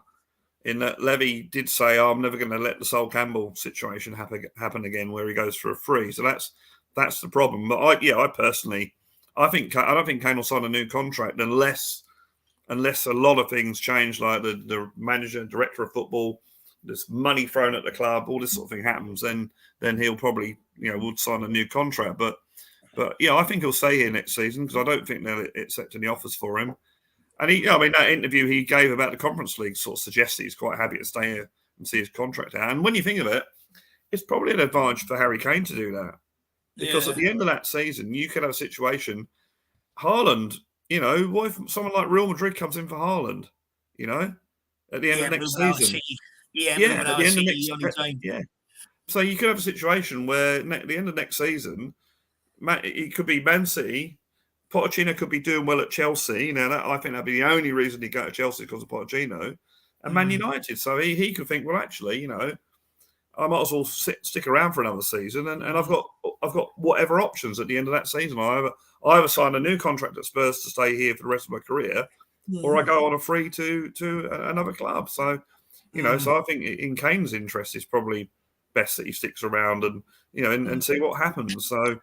I'd love him to retire. There's not too many one club men anymore. A lot of people give out about disloyalty in football, this, that, and the other. But then we're so quick. Like we beg players for loyalty, but we're so quick to get one of our most loyal players out of the team, sell him on, ship him on, let him go on to pastures new. No, he can suffer at Tottenham for all I care. I love the guy, and he loves Tottenham, and he needs to stay. He scores most of our goals. Creativity-wise, he's absolutely brilliant. This is what for me. I keep saying we got to keep this guy. And you got to buy 2 players to replace him. Yeah, so and I'd love to, and I still, it's not beyond the realms of possibility that he will see out his career at Tottenham. I wouldn't be surprised if that does actually happen. 2 things I want to add to your point, though, Brad. One of them being is, isn't it, if I'm not mistaken, isn't this Harry Kane's highest ever Premier League goal scoring season? He's got 26, isn't he? I think. Is it 26? Yeah, that's quite high. Is that his highest ever? What's his highest ever? He had a great season. Before. Yeah, I saw some stats the other day. He had a really good season. If this is, let's say, his second highest, or maybe even if it's his highest or second highest, what does that say, considering it's been a pretty dreadful season, like from other players and from the team in general, right? So it's not like it's been a high flying season from Spurs, and he scored that many. And then the other thing too is you've seen how many goals Haaland has scored, but then you see how many goals Kane has scored in what it obviously isn't a Man City team. Like we are the opposite of Man City. You wouldn't put it past Harry Kane to have scored as many goals as Haaland if he'd played for Man City this season. He's that good, and this is what annoys me with all the the so-called Kane haters out there. The people that his highest scoring season was 41 goals in 48 games in 2017-18. But maybe I'm more thinking Premier League. Right, so I think that was the first season at Wembley, when I do remember he got to a certain he scored more goals in a calendar year than I think Ronaldo and Messi or something like that. He broke a record. He's breaking records all the time, But yeah, I mean, so I think there's not beyond the realms of possibility he'll stay here. Just on the idea of how you said how important he is to us, right? Like that's where I'm kind of coming from. Is that if he scored in a season where we've been pretty damn near dreadful, like at times, and he's basically having what looks to be maybe his 3rd highest goal scoring season in what has been a pretty dead season for Spurs, that shows wow, imagine if we were actually good. How many goals would he be scoring, and how much do we depend on him as well? Another thing, the people before me talking about young players coming through. So if you get someone like a Nagelsmann who might play the young player, or any manager that might play the young players, he's going to be a very good player to have at the club with young players coming through. He's done it. He's been there. He's done it. He's been loaned out to numerous clubs, come back, and he's done this. So he's a really good. I don't like using the word role model because it's used a lot, but he would be a very good. Yeah, he would be a very good role model for the young kids coming up through that team. So that would be another advantage of him. And who knows? Who knows? In 10 years' time, he might be here as Ryan Mason's assistant as manager. Who knows? He might be a 3rd panelist on the IrishHotspur either. Who knows? Who knows? Just quickly, Donovan Oosterreicher, good to see you, brother. Says, have to hit the sauna and the gym. Come on, you Spurs, King, Kane. I'll be honest, I could do with a sauna right now, my man. I could also do with food right now. I'm bloody starving, Donovan. But big yourself up, I wouldn't my have man. doubted Harry Kane did the exact same thing after hitting 209, because I believe the Spurs, dressing room has a sauna nearby. They have a pool, and maybe he did, maybe he hit the gym right afterwards as well, to keep that motivation. I imagine he did a similar thing to what you're doing, Donovan Osterreicher. And if P Dubs is listening, I wonder if P Dubs is jealous of that sauna. He's a hot tub guy, but I imagine he likes the sauna as well. Big up, Donovan. Brad, I'm not sure if you still want to have some other points on Kane, but I do, like everybody, want to ask you about Porro and Emerson as well, but unless you had some other points. Porro, all I'll say with Kane is that, people, if you talk about Alan Shearer, you don't talk about Alan Shearer, who won the Premier League with Rovers. Yeah, you talk about Alan Shearer, who's the Premier League's top goal scorer. I think the same applies to Kane. And who knows? Maybe he wants to win a trophy at Tottenham, or none at all. Maybe it's that way. I don't get all this talk about ambition. I really don't. Would you make a Michael Richards comments? What's wrong with it? Why do you have to, win millions and millions of trophies? It's I as a fan would love to win a trophy. Maybe I won't see Spurs win a trophy, but I want to. I want to go to Man City and win trophies. It's. Would you make a Michael Richards comment saying, like, how does he sleep at night? Well, I don't sleep at night. Sometimes worried that Tottenham might win a trophy. It's like, it's such an irrelevant thing to say. I don't get it. Anyway, big up to Ryan Mason for his team selection for a start, and the way he played it. I think he got it tactically spot on, because you really have the best of both worlds. You've got Emerson, who can defend but can't attack, and you've got Porro, who can attack but can't defend. So you put them together on the right-hand side, and it works perfectly. Mm-hmm. So you had a situation on Saturday where you had, on the right-hand side of the defence, you had, what's his name? Romero, and Emerson, and then in front of them, Porro. And on the other side, you had Longley, who's naturally left-footed, Davis, and then Son up in front of them. Had a bit of balance to it. It did. It had a lot of balance, and so big up to Ryan Mason. I still hope Ryan Mason goes to another club next season as a full-time manager. I really do. I think that he's young enough. He's 31. He's got time on his side. He could become a very good manager. He's shown to be talented. He could even come back to Tottenham in 10 years' time and be a Tottenham manager. He'd only be 41. I said the same thing. 44, 45 when he took over. So he's got time on his side. So I think if he gets an offer next season, someone like a Hull City where he's played for, or Reading, one of those clubs, just do their Dier apprenticeship, all that sort of stuff. Because he obviously has some talent there, and he's obviously well liked by players, and he's impressed people like Antonio Conte when he looked at one of his training sessions. So so I hope that at the end of the season I think Tottenham certainly at the current state they're in could hinder his progress, could hinder his career. You compare him to Frank Lampard, and what I said to Tave is that if you compare him to other interim managers, Ryan Mason has actually looked like one of the better ones, and in fact doesn't look like an idiot at all. And maybe his decisions, he's not making himself look foolish at all. Yeah, he's had the guts to drop players, and that sort of thing, and he's made it work. I mean, okay, we could go to Villa on Saturday and get stuff 3-0, but I think he's generally done a good job. He won 4 out of 6 games when he did it originally. Okay, you can criticise him, as I did at the time, for being too defensive in the League Cup final. And you could make the comment, well, it's great that we came back against Man United and we came back against Liverpool, but we still went down against those two teams. So, one balances out the other. But no, I think the original question was Emerson and Porro. Would you play for him the rest of the season? And would you play Porro instead of Kulusevski for the rest of the season? Too? At the moment, I don't see any problem with that. That's a winning team. He's a man in possession. I think Kulusevski was brilliant last season. Hasn't quite hit the heights this season, especially after he got injured. But I don't see any problem with playing that. The advantage you have with Porro is the fact that when he gets to the byline, he can cross on his right foot, whereas will tend to go back on his left foot. And I think other clubs have seen that, and that's how they defend against Porro. I think he's done very, very well. And it's yeah, it shows you when you have a right back who's a proper right back, and whatever you say about Davies, he's still a proper left back.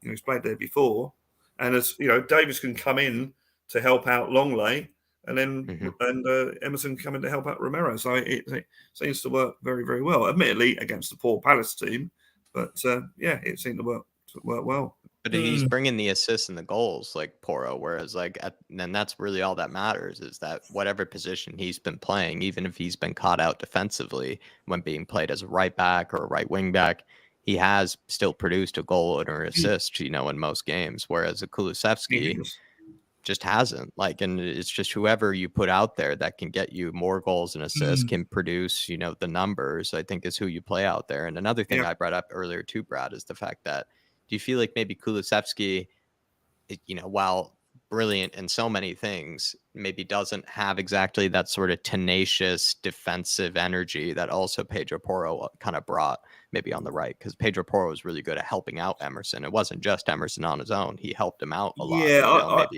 I wouldn't go that far, because I remember Kulusevski in his pomp would win balls back in the defensive area. So I wouldn't agree with that. You think he has that work rate? Yeah. I just think with Kulusevski, what is he, 23 now, or 22, 23? 22, 23 years. Yeah, we got to a situation early on in the season where we were playing poorly without him, and he came back and we won games, and it's like we were relying on a 22-year-old. That's a lot of pressure, Yeah. It's just one of them, Brad. Look, Kulu was always going to have a downturn, right? Yeah. There's no way you can, especially at a young age, there's no way you keep producing it. Exactly. Saka at Arsenal, he still has downturns. Arsenal fans are going mad lately because he hasn't really sort of shown up the way they expected to him. You always get these drop-offs with these youngsters, and that's where you need other people to stand up. You look at Skip, he hasn't recovered fully from his injury. He's not the same player he was before that. Kulu's been out for a good part of this season. He hasn't been the same player since he's come back from his injury. And the other thing about Porro having challenging Kulusevski, that's going to give Kulusevski a reason to, I've got to raise my game here. My position is not guaranteed. And you've always got to say, I'm taking. I've been Paratici has had the goals, he's had the assists this season, but I've been a little bit unimpressed with him. But let's take, for argument's sake, say that we have a decent Paratici playing next season. So you've got on one side, you've got Kulusevski and Porro, on the other side, you've got Paratici and Son, for argument's sake. You're starting to get, you've got Emerson on, you're starting to get a bit of a squad there together. Okay, It's not perfect and it needs to be improved, but, you're starting to get a team. And we've also, we seem to forget, you've also got Undogi coming back, or not saying coming, but for a season, who could be the Porro on the left-hand side. Correct. And also, we all keep forgetting, you've got Jed Spence coming back. That's true as well. So, you'd be a useful one for the Conference League, I was thinking, actually, Jed Spence. I thought there'd be certain competitions where I wish maybe he is given a chance, in them. And I've not been Jed Spence's biggest fan, but I think he could be given more of a chance in those sort of competitions and see how he does. Yeah, I've seen the question come out about the Conference League. Look, I want Tottenham to win every game they play. I want them to end up as high as they possibly can. I think, obviously, we're not going to catch Liverpool, I wouldn't have thought. But I think this season, because of the way the Cup's worked out, 6th place will get Europa League. Brighton have got to play. I think Brighton have got to play the big teams for their last few games. So they may have games in hand, but they're difficult. So 6th place is not beyond the realms of possibility. But 7th place, if we got 7th place and we were in the Conference League, if we get someone in like Nagelsmann, who's going to be a project manager, we've got to accept that next season could be, as far as the league is concerned, we won't be going for top 4. So if we can accept the fact that we might finish in the, say the top 10 next season, well, then go for the Conference League. We can win the Conference League. We're good enough. Our team's not bad. It's not brilliant, but it's not bad. And with a few additions, plus players coming back from injury, we keep forgetting. We're all moaning about how bad we've been. We've got Bentancur and Basuma both to come back, and you could have a situation next season where you've got a half-decent squad that could go into a Conference League and win it. Let's face it, Roma won it last season. And this season, you got West Ham, who, well, not now maybe, but struggling against relegation. They're in the semi-finals. I forget who said it, Brad, but Jose Mourinho, right? He didn't turn his nose up at the Conference League. Exactly. So that sort of means like we should. And that sort of means go we for should. it. Put your best teams in. And I got your point earlier on in the show, Jack, I think, where you said about go for the League Cup, go for the FA Cup, but then you've always got the chance of drawing your Man Cities and your Liverpool. A tougher team. Yeah. Whereas in the Conference League, there's probably, we all said that Tottenham and Roma were odds on to be in the final, didn't we, that season? We were half right. A Feyenoord, like a Twente, like an Utrecht, or like the best teams you play, like at the end. Exactly. So there's no reason why we can't go out and win it. Saying that, I'm not going to be heartbroken if we're not in Europe next season. It's one of those sort of situations. But and then that could be advantageous in itself that you're only playing one game a week. But no, I think if whatever competition we're in next season, I think just go for it. Just go all out to try and win it. Then you get that trophy off your back and all the jokes and that. Yeah. And I don't mind finishing maybe in the top 10 if we're getting a team together. I mean, let's face it, Pochettino took him a season or so to get, and although his first season we finished 5th, but it took him a season to get rid of. I mean, it's probably a bigger job now because you've got 9 players out on loan, of which probably 7 of them you want to get rid of, plus the players that we all know who we're talking about in the team at the moment that you need to get rid of. You just clean them all out. So it's probably a bigger job than Pochettino had, but we've just got to hope, and hopefully the board and people like Levy accept this. So and don't if we finish 10th, don't sack him. Levy's got to whoever he's got to think. Well, Champions League football, that's not the be all and end all of football. Sometimes you might have to sacrifice that and get in a situation like we did under Pochettino, where getting Champions League football was the consolation for not winning the league. So.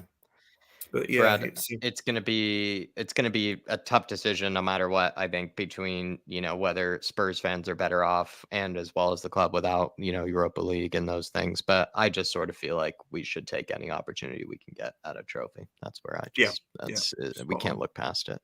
Was there anything else that you wanted to say that maybe we didn't get to let you say or anything like that? We talked about managers. I'm sort of,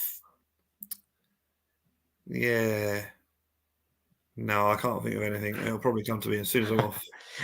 my voice is going for some reason as well. So that's all right. That's all right. I'm glad you had a week off though, Brad. And it was good. It was just good to, I didn't get involved in any of the WhatsApp groups. I was actually I was watching them and seeing what people were saying, but I'm not going to get involved in any stuff like that. Nothing on Twitter. I'm just going to watch space documentaries and cat videos for a week. It's not,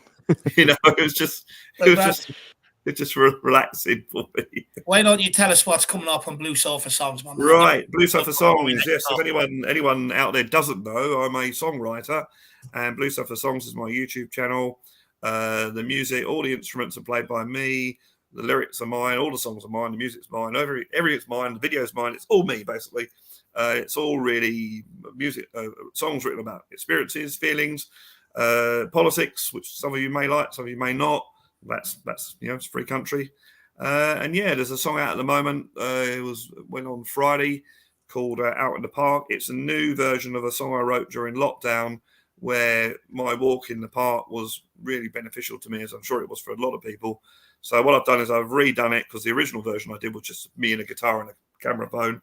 I've now done it with guitars, bass, drums. There's keyboards, brass section, strings. So I'm just sort of trying everything out. Yeah. So it's a song that I really means a lot to me. So it'd be great if you could go on there, have a look at it, click the like, share it, subscribe, all the stuff that you do on all the other channels. The only difference being this one's a music one rather than a football one, but it's still me trying to do my best and trying to do something other than football. So it'd be really. And if you need a week off, go over to Brad's channel, everybody. Yeah, exactly. There you go. Exactly. It's another big part of my life, and So thank you very much for giving the opportunity to sort of give it a shout. And thanks for making the fan shows what they are, Brad. Guys, and keep watching all the other channels, all the other content that people put out there. It's just amazing. It's so important, and we're all one big happy family. So let's stop all the hatred that's going around. We can disagree with each other, but let's stop all the hatred that's going around. Sure. Thanks for making the fan shows what they are, Brad. You're a pinnacle of them. So cheers, guys. Thanks very much. We'll speak to you again soon, my man. Yeah. Cheers, guys. Come on, Spurs. Come on, you Spurs. Bye-bye. Come on, you Spurs. Everyone give the OG a big up in the chat. Love Brad. Fully deserves it. Great member of these fan shows. So big him up. Let's move on to the last guest of the evening. Big up, Phil. Really appreciate it as well. Good night, Phil. We don't have pizza. We don't have Pizza Hut over here, Phil. We're not that privileged, my man, unfortunately. Although I do like Pizza Hut because you can go and get salad and all with your pizza. Although probably better off just having chips anyway. If you're going to go for fatty foods, you may as well go all in, right? But it is what it is. But look, let's get on the last guest of the evening. It's the one and only Dermatron. Derma, how are you keeping, my man? Hey, Dermo. Yeah, I'm not too bad. How are you, Jack? Yeah, I'm not too bad. Thank you. Look, good win Saturday. Wasn't the greatest game in the world, to be fair. It was quite a hard watch to do a watch along to. But look, a win's a win. 3 points is 3 points. And look, move on to Villa and Europe. Here we come. Do you know what, Dermo? I hear a lot of people say, look, they weren't happy with the football. It was a hard watch. But what would you rather? Us being smacked up, conceding goals? Do you want to go back to Newcastle? Look, what I mean it was hard watch, it was a disciplined performance. That's the point. It was a tight game where it could have gone either ways. It's one of them games, it was a tight game. And we looked so much better in the back without Dyer. We really, really did. We looked more comfortable. We looked more solid. Romero looked calm. Longley, I thought, had a brilliant game, looked calm. Emerson, for me, great to have him back. I've said it to you in the phone call, Dave. Get rid of Ben Davis. Get a new goalkeeper. Ben Davis' position. A great midfielder. We've got a nucleus of a great side for next season. Now, I have to slightly disagree with Brad. I think we can be pushing for Champions League next season if we buy the right players in the summer. Do you really believe that? I'm one of them. Look, football, a week of football is a very short time, let alone a couple of months. I think if we get the right manager in and people buy into his system and with a small bit more recruitment in the right areas, I definitely think we can push back for Champions League football. But like I said, it depends on recruitment in the right areas. Because look, a lot of people, they've sort of ridiculed me and Jack for our defensive Paratici, or maybe not even a defensive Paratici, but saying maybe, look, you should look at that in a different way, rather than everything being shit, and I think, look, you look at that defense that kept the clean sheet, the majority of it was Paratici signing. So it does show that maybe in recruitment we are going the right way. Managers just need to pick these guys and get rid of the old guys and stop picking them and start picking the new guys. Like, there's a reason why we brought so many players into this club, right? It's because the old guys are shit. They're not good enough. Well, it proved on Saturday. You look at our back three. The back three out of the back four were Paratici signings. And you look at it, there were Paratici signings. Ben Davis wasn't, but you get, say, a Destiny back there. You got a nucleus of a brilliant back four. You got Hojbjerg, and Bentancur in the middle. I don't think Hojbjerg and Skippy works. You put Hojbjerg and Bentancur together, they mash well. Porro on one side and the wing. You got Son in the other. Kane, Richarlison was running around like a headless chicken. For me, he didn't know what positions to run into. That was my problem.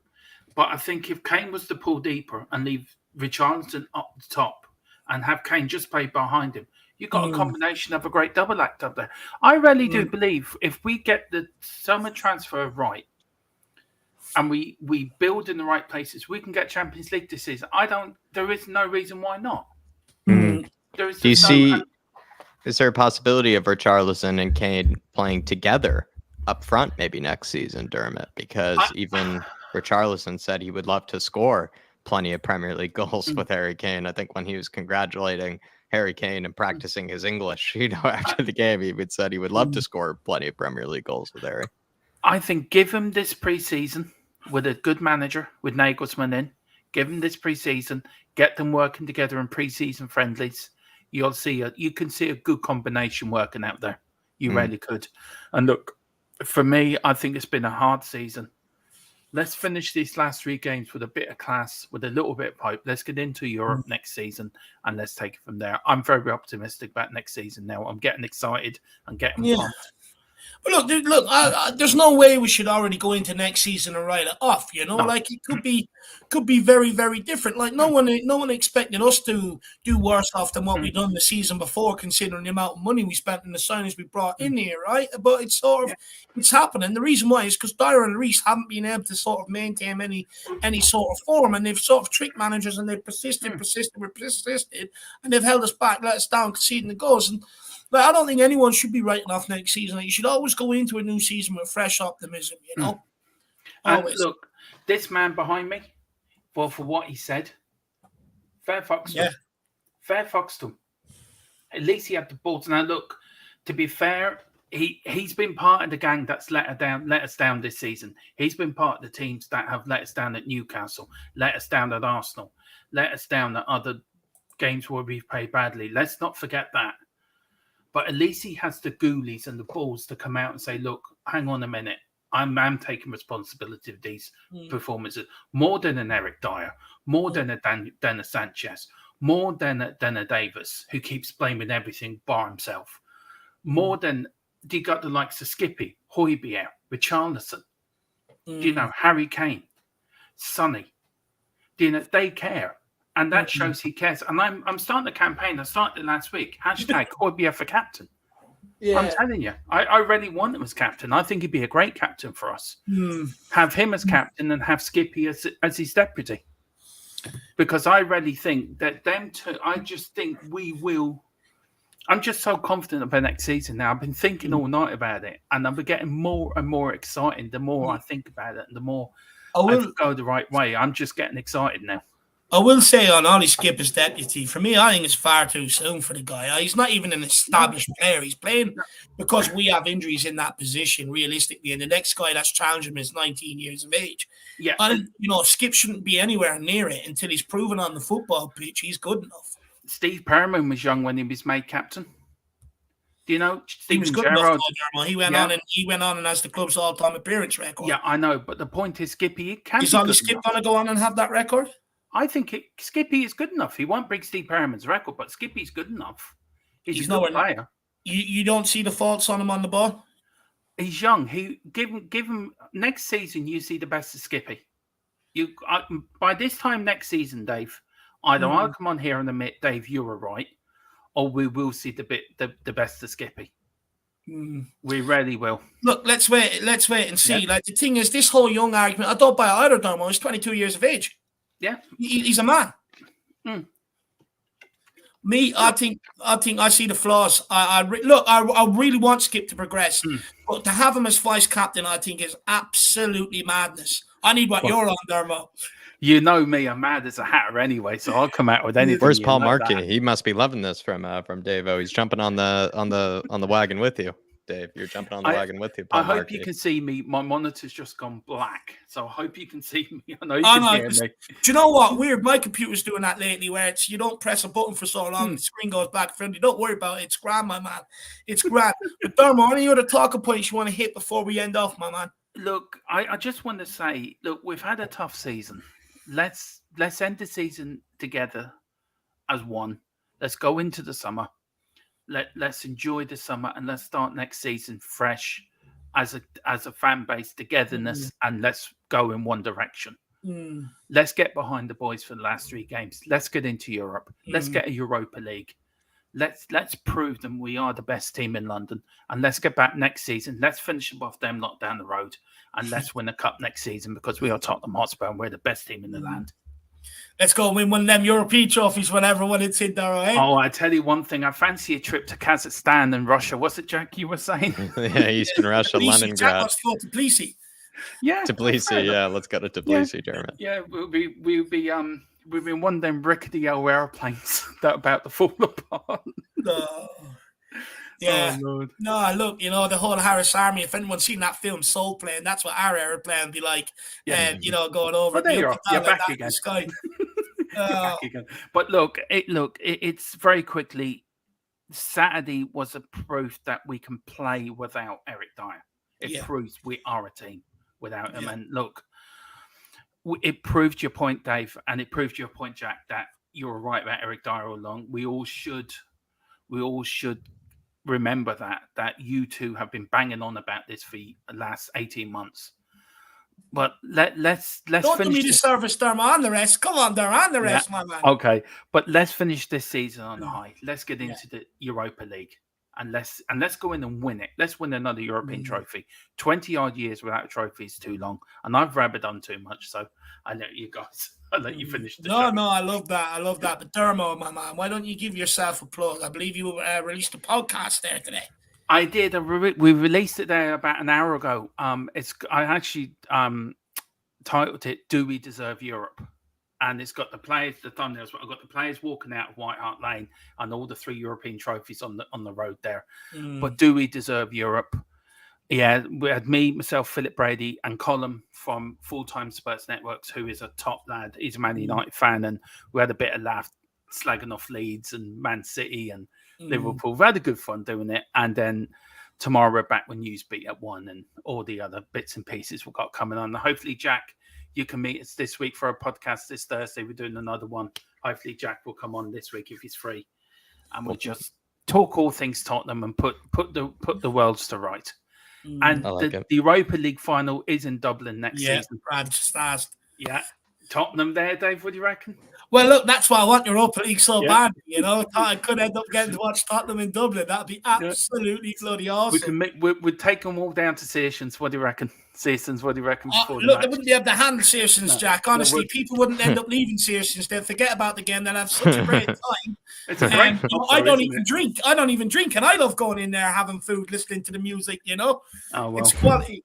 It's quality. People won't leave. I'll tell you what, they probably won't leave Dublin either. A lot of people that come over here really recommend Dublin for a night out. Me, I say to them, that's average, it's overrated. But they tell me, Dave, I don't know what you're doing up there, but it's quality. Come down to Wexford. That's the best county in Ireland. Yeah, best strawberries in Ireland because you sell them on every fucking roadside going. But look, Dermot. You do. You know you do. Wexford strawberries, world famous. Yeah, you're probably jealous that you don't have them up in Kildare, but never mind. Now we produce the horse racing, man. We produce the horses for the horse racing, even though I'm allergic to them. But Dermo, we'll let you go, my man. Big yourself up and appreciate it. Thank you so much. Thanks for coming on in. Please, everyone, subscribe and everyone. See you later, lads. Catch you, brother. Man. Big up. Oh, Jesus, Dermo, just quickly. You got a guy in Joe the boy saying Cork. Shout out Socrates if he's listening. Shout out Socrates. Pick up Brian C. Legend. Cork legend. Cork always want to be a republic. You swear to God down there, they want to be their own country. So you know that. You know what? The part of Cork heading out towards Kerry is absolutely scenic. It's bloody beautiful. You do actually have a nice county though, Joy the boy. Yeah, my man. Just the accent is a little bit squeaky for me at times, a bit like a Carragher. But look, we'll end it there. My father's from West Cork, so I can't say anything bad about Cork. But look, everyone, we've come to the end of the fan show today. I want to say a massive thank you to everyone who uses this platform to come on and have their say and speak about Tottenham, speak about the talking points and stuff like that. Big up to Jacko who got all them talking points together today. And a big up to you guys out there in the chat who supports this channel and supports everything we do here. Doesn't matter how long these fan shows are, you tune in from start to finish. I really, really do appreciate it. And we'll see you all back here tomorrow. Plenty of stuff coming up this. So we'll see you soon. Come on. See you soon, everybody. Come on, you Spurs. We'll see you tomorrow, everybody. Come on, you Spurs. There